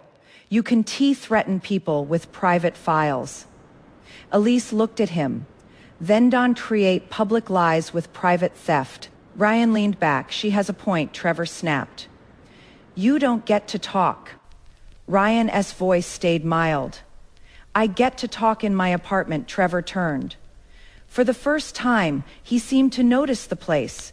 The gray walls, the tall windows, the hotel group documents on the side table. The quiet, expensive air. Elise had not brought Trevor home. She had brought him to Ryan's temporary suite above the hotel. Trevor looked back at her. "You didn't tell me we weren't at your place. You didn't ask." Nora sighed. "That one hurt me, and I am just sitting here." Trevor stepped away from the table, breathing through his nose. Elise took her dress and slid it into a clean garment bag Ryan's assistant had brought. Then she zipped it slowly. The sound cut through the room. "Tomorrow," she said, "you show up, you sit, You smile. You don't touch Mia. You don't T-correct me. You don't call me C. His eyes flicked up, if I refuse. Elise picked up her phone and opened Mia's correction video. The comments had turned feral. Who owns the dress? Ryan looks absent from his own wedding. The groom's family must be screaming. Someone find the real bride. Elise turned the screen toward Trevor. Ivory, he swallowed. The next evening, Mia Collins' rehearsal dinner looked like money trying to apologize for taste. The private dining room glowed with candles and pale roses. Glassware lined the tables in shining rows. Place cards sat inside tiny silver frames. A pianist in the corner played songs, soft enough to make guilt feel elegant. Elise arrived in a black slip dress, under a cream blazer, not bridal, not mourning, something in between. Trevor walked beside her in a dark suit, jaw tight, hands empty. He had tried to offer his arm outside. Elise had looked at it. He had lowered it. At the entrance, the hostess checked the list. Elise Bennett +1. Elise smiled. Yes. The hostess looked at Trevor, then at the paper, then back at Trevor, with the sudden alertness of someone realizing dessert might come with litigation. Right this way, they walked between tables.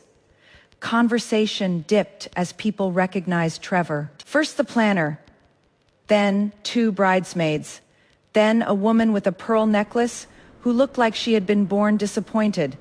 By the time Elise reached her seat, half the room was pretending not to stare. Mia stood near the fireplace in a pale blue dress. Ryan stood 3 feet away from her, holding a glass he had not tasted. When Mia saw Elise, her face stiffened. When she saw Trevor behind Elise, her hand tightened around her clutch. That was the first delicious second. The second came when Elise sat at the table marked for close family. Trevor's place card sat beside hers, Mr. Trevor Walker. Mia crossed the room too fast. Her smile shook at the corners. Elise Trevor. What a surprise. Elise picked up the place card. Mia, you invited me. It would have been rude not to bring company. Mia's eyes cut to Trevor. Trevor, he looked at Elise first, smart, then at Mia. I'm here with Elise. The words cost him something. Elise heard the price in his throat. Mia's smile thinned. How nice. Ryan approached with the calm of a man enjoying weather from indoors. Elise, Ryan, Trevor. Trevor did not answer. Mia turned toward Ryan. You knew. Ryan glanced at the seating chart near the door. I can read. A young woman nearby choked into her champagne. Elise unfolded her napkin. The pearl necklace woman leaned toward another guest and whispered badly, Is that the dress girl? Elise lifted her water glass. No, she said without looking over. I am the woman who owns the dress. Silence rolled outward. Then phones appeared under tables like little glowing rats. Mia's cheeks flushed hot pink. Ryan's aunt rose from the head table. She was sharp and silver-haired, wearing a black dress and a diamond brooch shaped like a leaf. She walked toward them with the air of a woman who had ruined stronger people before breakfast. Miss Bennett, she said. Elise stood. Good evening. I am Margaret Hayes, I gathered. Margaret's eyes moved once to Trevor. And you are. Trevor held out his hand. Trevor Walker. Margaret did not take it. Yes, I gathered. Nora would have loved that. Elise almost wished she were there with crackers. Margaret turned back to Elise. I understand there was a misunderstanding about a gown. Mia stepped in. It was handled. Margaret, was it? The older woman did not look at her. Elise opened her small clutch and took out one folded card. Not evidence, not yet. Just a photograph Mia in the dress. Elise placed it on the table beside her water glass. Then she placed a second photo beside it. the crooked crescent moon under the sleeve, photographed years before on Elise's work table. The table leaned in. Margaret looked. Her face did not change. That was worse for Mia than shouting. Elise said, I restored the gown myself. Trevor removed it from my home. Mia posted it as hers. She has since corrected the post. A bridesmaid whispered, Oh my God, Mia's voice sharpened. I said I was sorry. Elise looked at her. You said you were sorry for the confusion. Mia's mouth closed. Ryan took one slow sip from his glass. Trevor stared at the photos as if they might rearrange themselves into mercy. Margaret turned to Mia. Did you know the dress belonged to Miss Bennet? Mia's eyes shone instantly. I was told it wouldn't matter. Margaret's gaze slid to Trevor. Trevor's face hardened. Elise smiled into her water glass. There it was, the first shove. Not from Elise, from Mia, Trevor said. I made the decision. Mia's head snapped toward him. What? I gave you the dress. The room inhaled. Mia looked betrayed that he had confessed to the things she had just tried to blame him for. Elise almost admired the flexibility. Margaret said, And why would you do that? Trevor looked at Elise. For one reckless second, his face softened. Because I thought I could fix it before anyone got hurt. Elise set the glass down. A spoon clinked somewhere. Before anyone noticed, she said. Margaret looked between them. Ryan stepped forward. Perhaps we should continue this privately. Mia turned on him. Now, you want privacy. Ryan's eyebrows rose. You've been posting my ballroom, my flowers, my rehearsal, and a stolen dress for 3 days. I assumed privacy had passed away peacefully. A ripple of laughter moved through the room. Mia's eyes flashed. Don T, humiliate me in front of your family. Ryan looked at her. You invited the audience. Mia stepped back as if he had slapped the air near her. The pianist stopped playing. A waiter froze with a tray of salads. Elise sat down. That movement somehow made the room worse. She did not rush, did not announce, did not tremble. She simply sat, opened her napkin again, and looked at the empty salad plate. Please, she said to the waiter. I am starving. The waiter, bless his survival instincts, placed the salad in front of her. Then one in front of Trevor. Then fled. Margaret remained standing. Mia whispered, This is ridiculous. Elise picked up her fork. Yais, she took one bite, crisp lettuce. Too much lemon. Trevor stared at her like she had grown antlers. Ryan's mouth curved around the edge of his glass. Mia's phone buzzed. Then another. Then another. Her bridesmaid looked down and gasped. Mia, what? The bridesmaid turned her phone around. Someone had posted a clip. The caption read, Dress owner just arrived at Hayes' rehearsal dinner with the other man. This wedding is cooked. Elise did not know who had posted it. She did not need to. Rooms like this leaked. That was why Ryan wanted one. Mia lunged for the phone. Trevor stood. Mia Dante. She whirled toward him. Dante. You brought her here. Number she brought me. That's worse. Elise took another bite of salad. Margaret sat down slowly at the head table. Ryan looked at her. End it cleanly. Mia went still. What does that mean? Ryan set down his glass. It means the wedding is off. The room exploded. Worse whispers, chairs, forks, phones. Mia looked at Ryan like he had taken the floor out from under her. You can, T. I can. My family will be ruined. Ryan's face stayed still, but his voice lowered. Mia, your family is already in trouble. Marriage was never going to turn me into a rescue fund. You let me think it would. Number, you let everyone think you were loved. Mia's eyes darted to Trevor. Say something. Trevor stood there, pale and trapped between two women he had underestimated in different ways. Elise placed her fork down. Actually, he should. Everyone looked at her. Trevor swallowed. Elise tilted her head.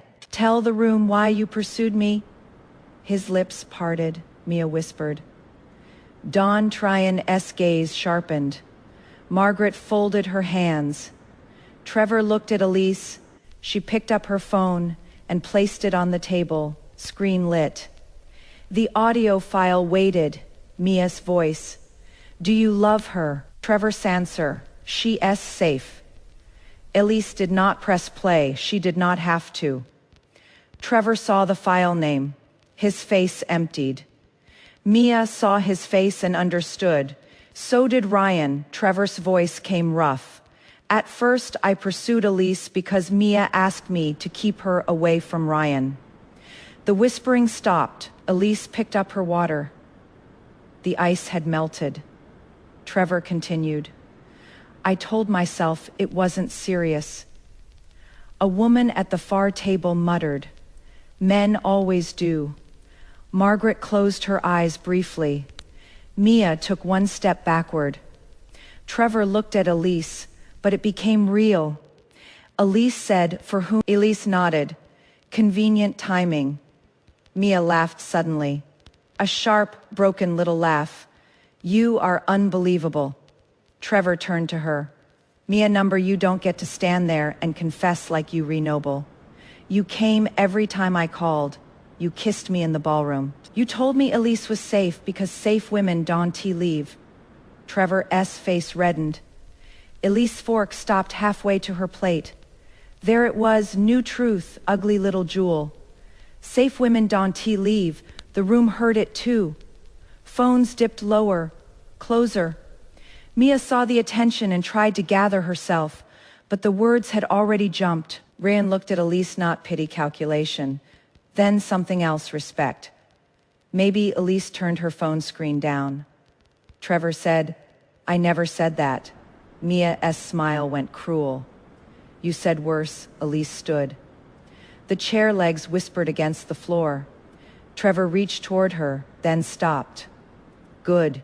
He was learning. Elise picked up the two photos from the table and slid them into her clutch.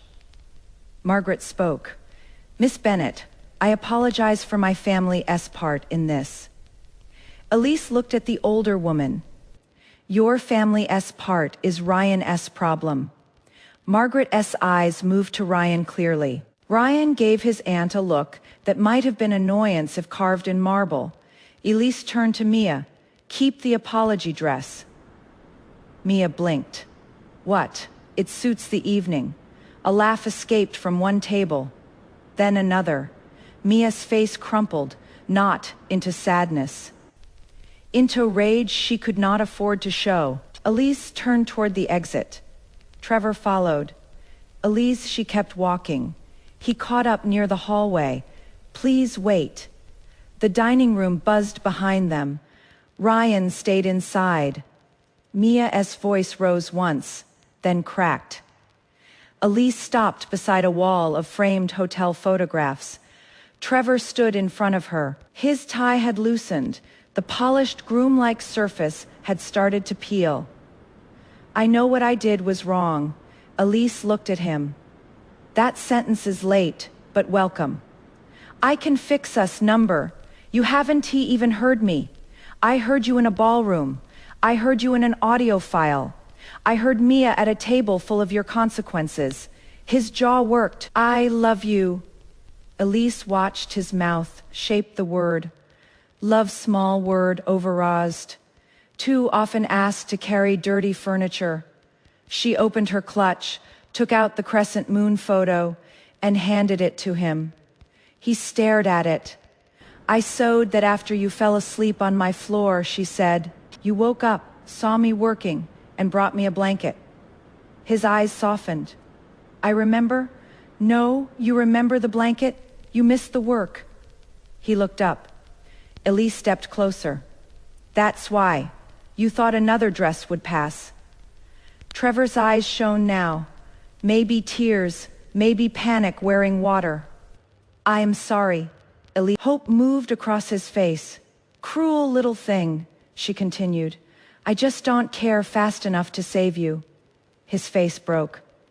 Behind him, the dining room doors opened. Ryan stepped out. Mia is leaving. Good for the cutlery, Elise said. Ryan's mouth twitched. Trevor turned on him. You planned all of this, Ryan said. Not all. Elise improved the second act. Elise looked at Ryan.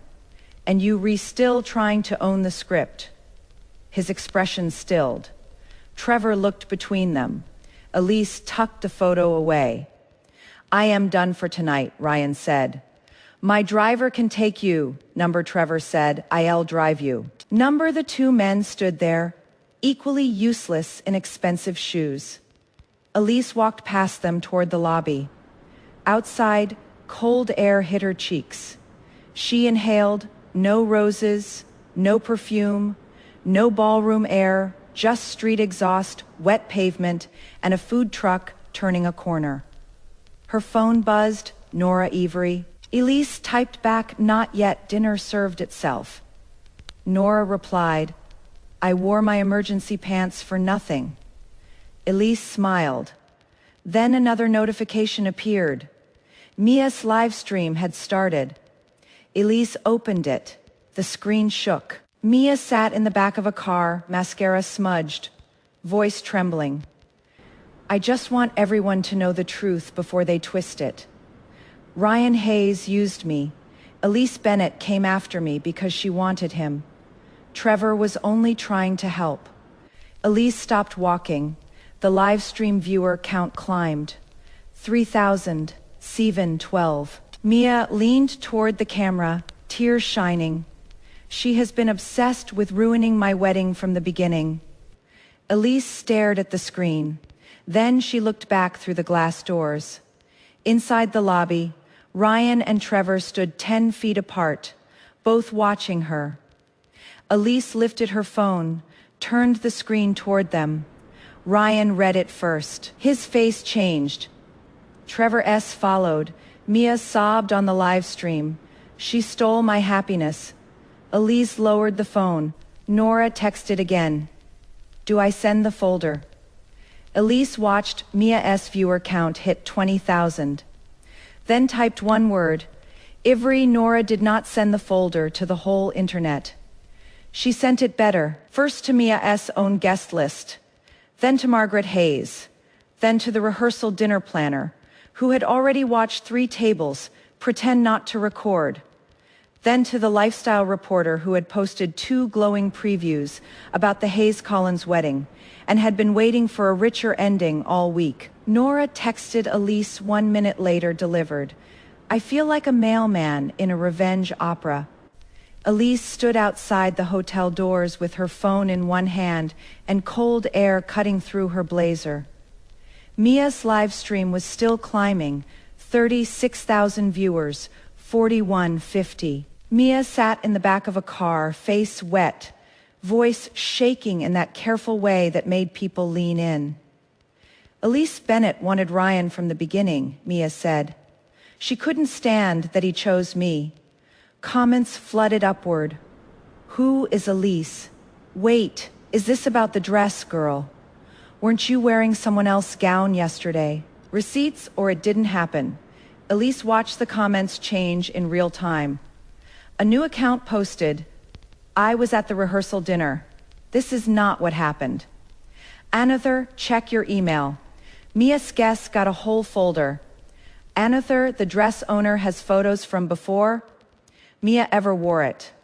Mia saw them. Her eyes darted to the side. Her mouth kept moving for 2 more seconds, but the words lost their footing. Then her phone started ringing. Once, twice. A third call came in over the live stream. Mia tried to swipe it away. The screen flashed the name before she could hide it. Margaret Hayes, the comments erupted. Elise locked her behind her. The hotel doors opened. Ryan walked out first. Trevor followed 3 steps behind him. Neither man spoke at once. Good. They were learning the usefulness of silence. Ryan looked at Elisa's phone. She still live. Not for long. Trevor's face was drained of color. What did he swallowed? Which ones? Nora's newest text appeared. Reporter replied with, "Can you confirm authenticity?" I said yes because I have cheekbones and confidence. Elise showed Trevor the screen. Enough. He rubbed both hands over his face. For 1 second, he looked exactly like the man who had fallen asleep on Elise's couch 4 years ago, while she hemmed a bridesmaid dress for a client who had paid late and complained early. Back then, he had woken up, seen Elise still sewing, and silently made her toast at 2 in the morning. He had cut it into triangles because she once said rectangles tasted like office meetings. A person could remember toast and still steal a dress. That was the annoying part. Trevor lowered his hands. "Can we talk somewhere private?" Elise looked through the glass doors at the lobby full of staff, pretending to arrange flowers. Number Ryan's phone rang. He glanced at it. "My aunt answer," Elise said. Ryan looked at her. "It will be unpleasant." Then put it on speaker. A corner of his mouth moved, he answered. Margaret's voice cut through immediately. "Ryan, I just received a folder titled The Guest List. I assume this is not part of the seating plan." Ryan held the phone between them. "Number, is it accurate?" "Yes," a pause. Then Margaret said, "All of it." Elise looked at Trevor. Ryan's eyes followed. "Yes," Ryan said. Margaret inhaled once, sharp but contained. "Then the wedding is cancelled. The official statement will say the couple has chosen to part ways before marriage." Mia's voice sounded faintly in the background of Margaret's call, raised, frantic. Ryan glanced toward the hotel. Margaret continued, "Miss Bennett, if you are listening, I owe you a formal apology." Elise leaned toward the phone. "Keep it short." A pause. Ryan's brows lifted. Margaret said, "Fair." Elise said, "I don't want my name in your statement. It already appears online. I don't want it from your family done. And Mia keeps my dress out of every post done. And Trevor's involvement stays clear." Trevor looked at her. Margaret said, "Miss Bennett, that may damage him." Elise kept her eyes on Trevor. "I know." The line stayed silent for a beat. Then Margaret said, "Done." Ryan ended the call. Trevor's jaw was tight. "You needed that." Elise put her phone into her bag. "Number, you did." He looked confused. She let him sit with it. A black car turned the corner too fast and stopped at the curb. Mia got out before the driver could open the door. Her pale blue rehearsal dress had wrinkled at the waist. Her hair had fallen partly loose. Mascara shadowed the skin under her eyes, and she held her phone so tightly her knuckles looked carved. She came straight for Elise. Trevor stepped in front of her. Mia stopped, looked at him, laughed. "It was not pretty now, you re-protecting her." Trevor said, Don T. Mia's voice cracked. "That's all you know how to say now." Ryan moved beside Elise, not touching her. Mia pointed at him. "And you were waiting for this. You wanted me to break in public so you could leave clean." Ryan's face stayed still. Yes, Mia blinked. The answer hit harder than denial would have. Elise almost respected it. Mia turned back to Elise. "You think you won?" Elise did not answer. Mia took another step. "I lost my wedding." He lost nothing. Trevor will cry for 2 weeks and find another woman who likes pancakes. Ryan will issue a statement and open another hotel. But you, Elise, waited. Mia's mouth twisted. You still be the woman they used. The street noise swelled around them. A taxi horn, the fountain. Simone laughing outside the bar. Elise walked closer until she and Mia stood an arm's length apart. Mia's chin lifted. Elise looked at the wrinkled blue dress, the trembling phone, the ring still on Mia's finger, flashing under the hotel lights like it had not received the news. Then Elise reached into her bag and pulled out the apology dress, the bad one, the one with the uneven pearls and the sleeve that hung wrong. Mia stared at it. Elise held it out. "You forgot this." Mia did not take it. Elise draped it gently over her arm. No slap, no shove, no screaming, just ugly lace landing where it belonged. Mia's lips parted. Several people near the hotel entrance turned their phones toward them. Elise said, "You can still post it." Caption idea, handmade under pressure. Someone behind them snorted. Mia's face went bright red, Trevor whispered. Elise, she turned. "What?" He had no answer. Mia yanked the dress, the sleeve spread crookedly over the pavement. A valet stared down at it, then carefully stepped around. Ryan looked at the fallen dress. "I can have someone pick that up," Elise said. "Let it breathe." Nora would have been proud. Mia's phone rang again. This time she answered. "Mom, I can talk." Her mother's voice carried, thin and panicked. "Mia, what did you do?" Margaret called. "Your father is yelling. There are people asking about money again." Mia turned away, her shoulders folded. For 1 second, the performance fell. There was only a woman in a wrinkled dress on a sidewalk, holding a dead wedding in one hand, and a call from Elise watched, then looked away first. Pity was not forgiveness. It was just a door she did not plan to walk through. Trevor moved toward Mia. Elise saw it before he did. That old pull. The muscle memory of being needed. Mia saw it too, her eyes lifted, wet and hungry for rescue. Trevor stopped halfway. His hands hung uselessly. Mia whispered, "Trevor." Elise said nothing. Ryan said nothing. The choice stood there in the cold, wearing no costume. Trevor stepped back. Mia's face changed. That was when she understood it. Not that Trevor loved Elise, not that Ryan was done, that no man was walking over to clean up what she had thrown on the ground. Her mouth trembled, then hardened.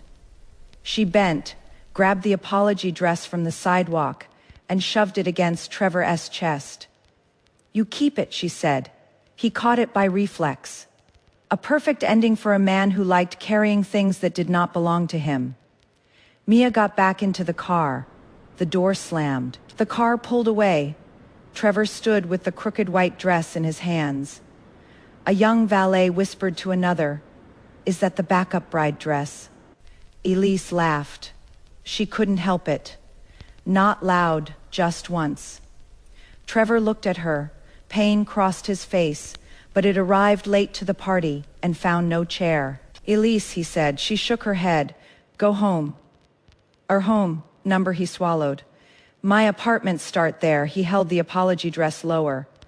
"I'll fix this." Elise looked at the dress. One sleeve at a time, Ryan turned his face away. Trevor's eyes shone. "I don't know who I am without you." Elise's hand closed around her bag strap. "That's a problem for your therapist, not your fiancé." "I can change probably." Hope flickered again. She let it live for 1 second. Then she added, "Away from me." Trevor's face went still. Elise walked toward the curb and raised her hand for a cab. Ryan stepped beside her. "My driver is already here." "I am taking a cab." "You don't have to keep proving independence by rejecting transportation."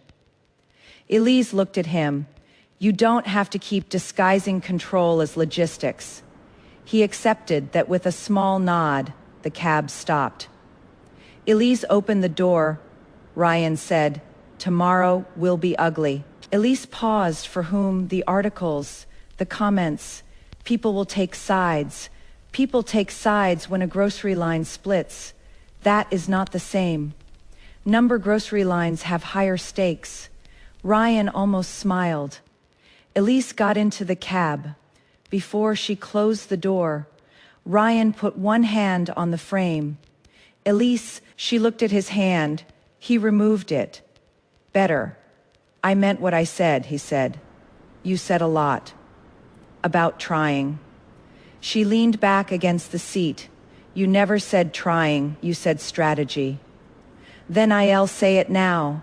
The driver glanced in the mirror, deeply interested. Ryan ignored him. I would like to know you without needing. Elise looked at him for a long moment. Then she said, you don't know how. Number at least you re-improving at honesty. Low bar, still a bar. He took a breath. If I ask to see you after this settles. Elise smiled. Ryan, you built a trap and were surprised when I noticed the hinges. I wasn't surprised. No, I was relieved.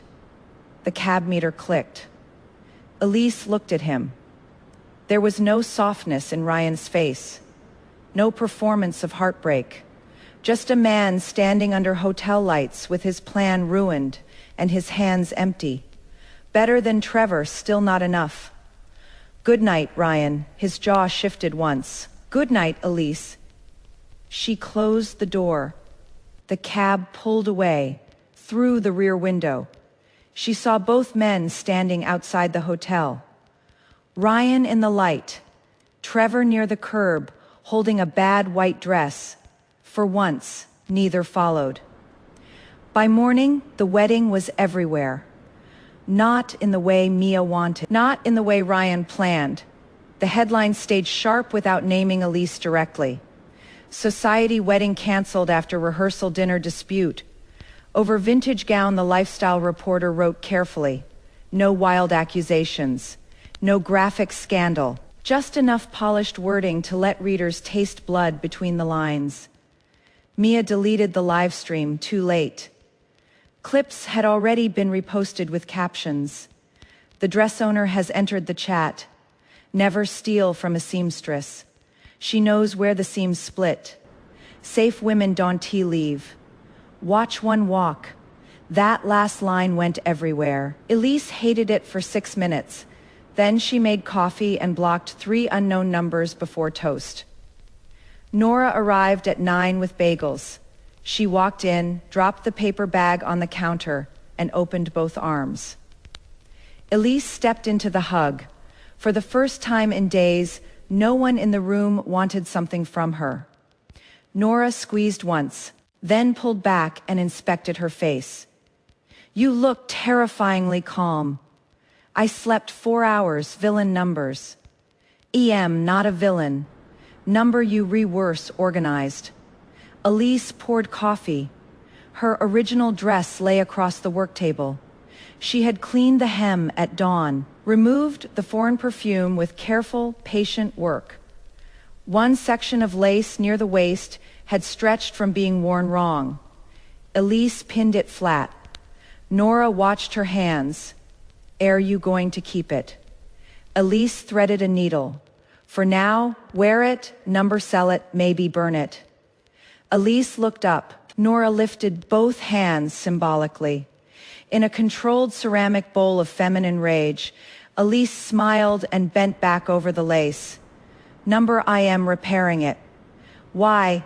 Elise guided the needle through the fabric. Because it's mine. Nora went quiet. Outside, the city moved on with no respect for dramatic timing. Cars honked. A dog barked. Someone on downstairs dropped what sounded like a pan and a curse. At noon, Trevor called. Elise let it ring. At 12:03, he texted. I returned the replacement dress. I paid the studio balance on your original. I know that doesn't fix anything. At 12:07, I booked therapy, not saying it to impress you. Just telling you because you were right. At 12:10, I won't call again unless you ask. Elise read the messages. Then archive the thread. Not blocked. Not forgiven. Filed at 4, Ryan sent one message. The official statement is out. Margaret also asked me to tell you she has removed Mia's posts from the hotel channels. Elise replied, good. A second message appeared. I am sorry I used you. Elise stared at it, then typed. Sorry I noticed. Work upward from there. 3 dots appeared. Disappeared, no reply. Good. That evening, Elise went to her studio. Not the apartment corner where she had been sewing after midnight. A real studio, small second floor, peeling window frame. A lease she had signed 2 weeks before Trevor took the dress, when she thought she was preparing for marriage and expanding work at the same time. The room smelled of dust, paper, and possibility. Bolts of fabric leaned against one wall. An old wooden table sat in the center. A cracked mirror waited near the window.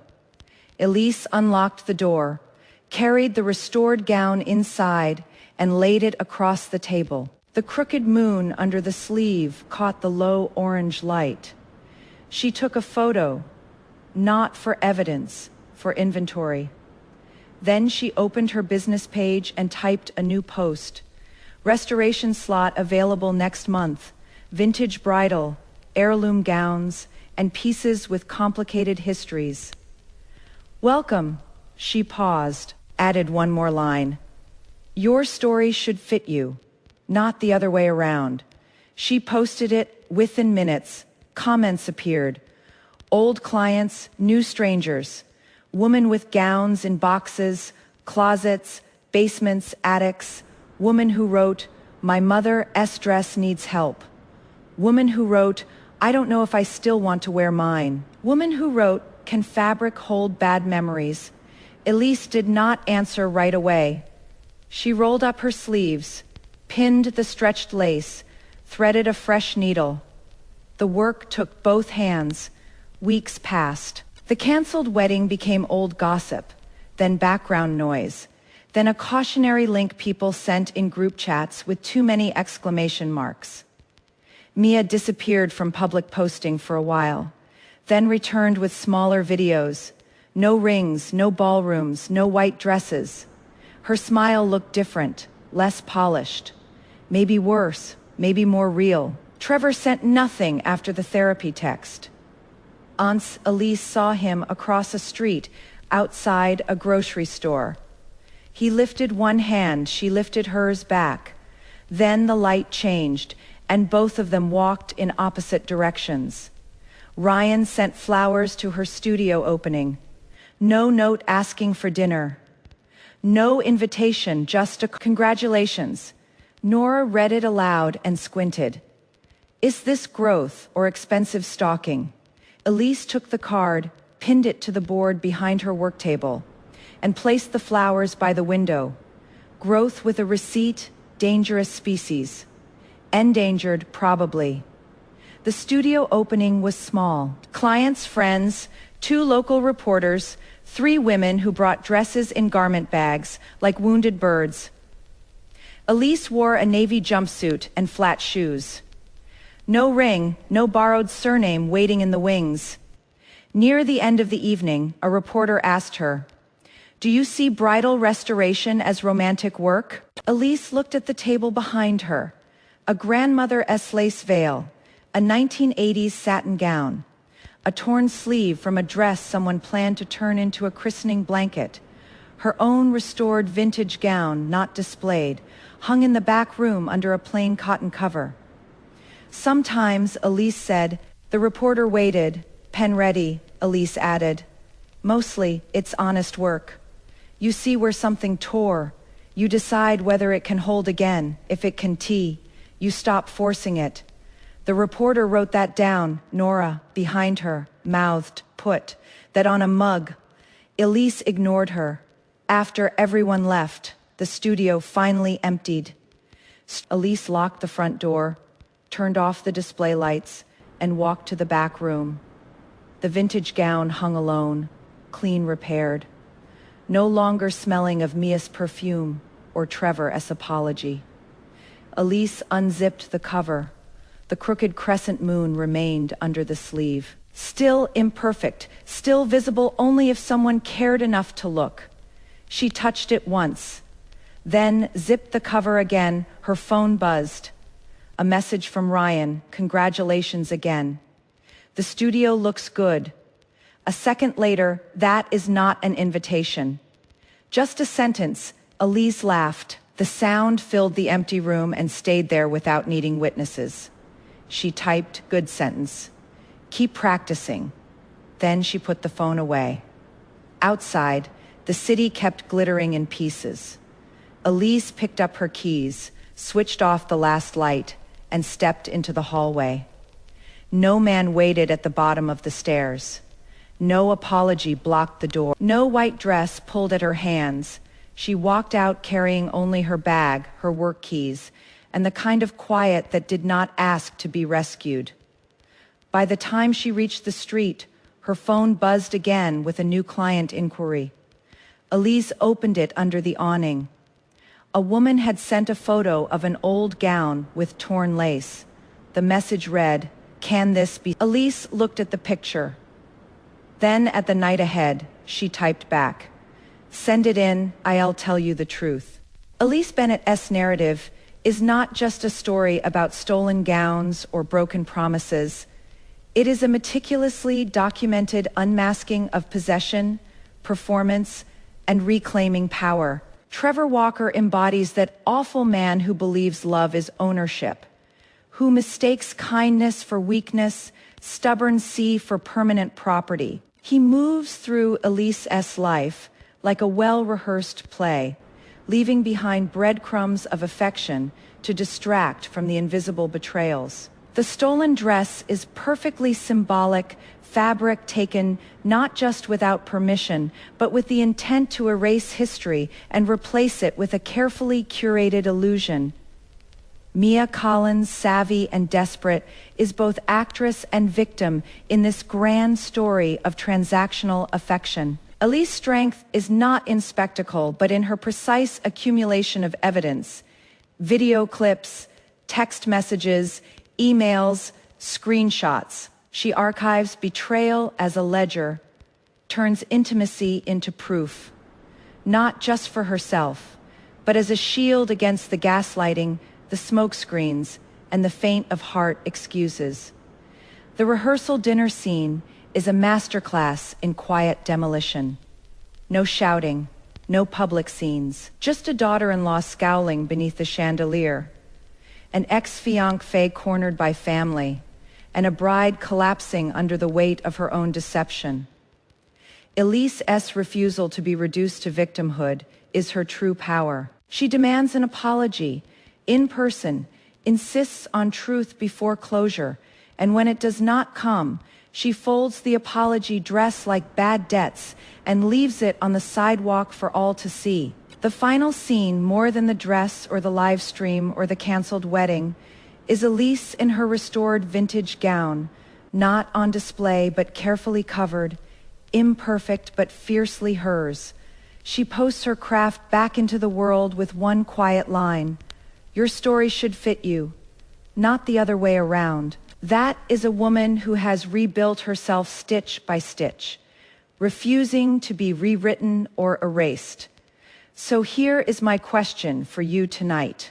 When someone tried to rewrite your story with stolen moments dressed as gifts, with thin threads of kindness concealing another's lies, at what point did you collect your proof, fold away the apology dress, and decide that your narrative was not theirs to tell? And when the curtain fell, what was the first step you took towards staging your own comeback? I'll be in the comments.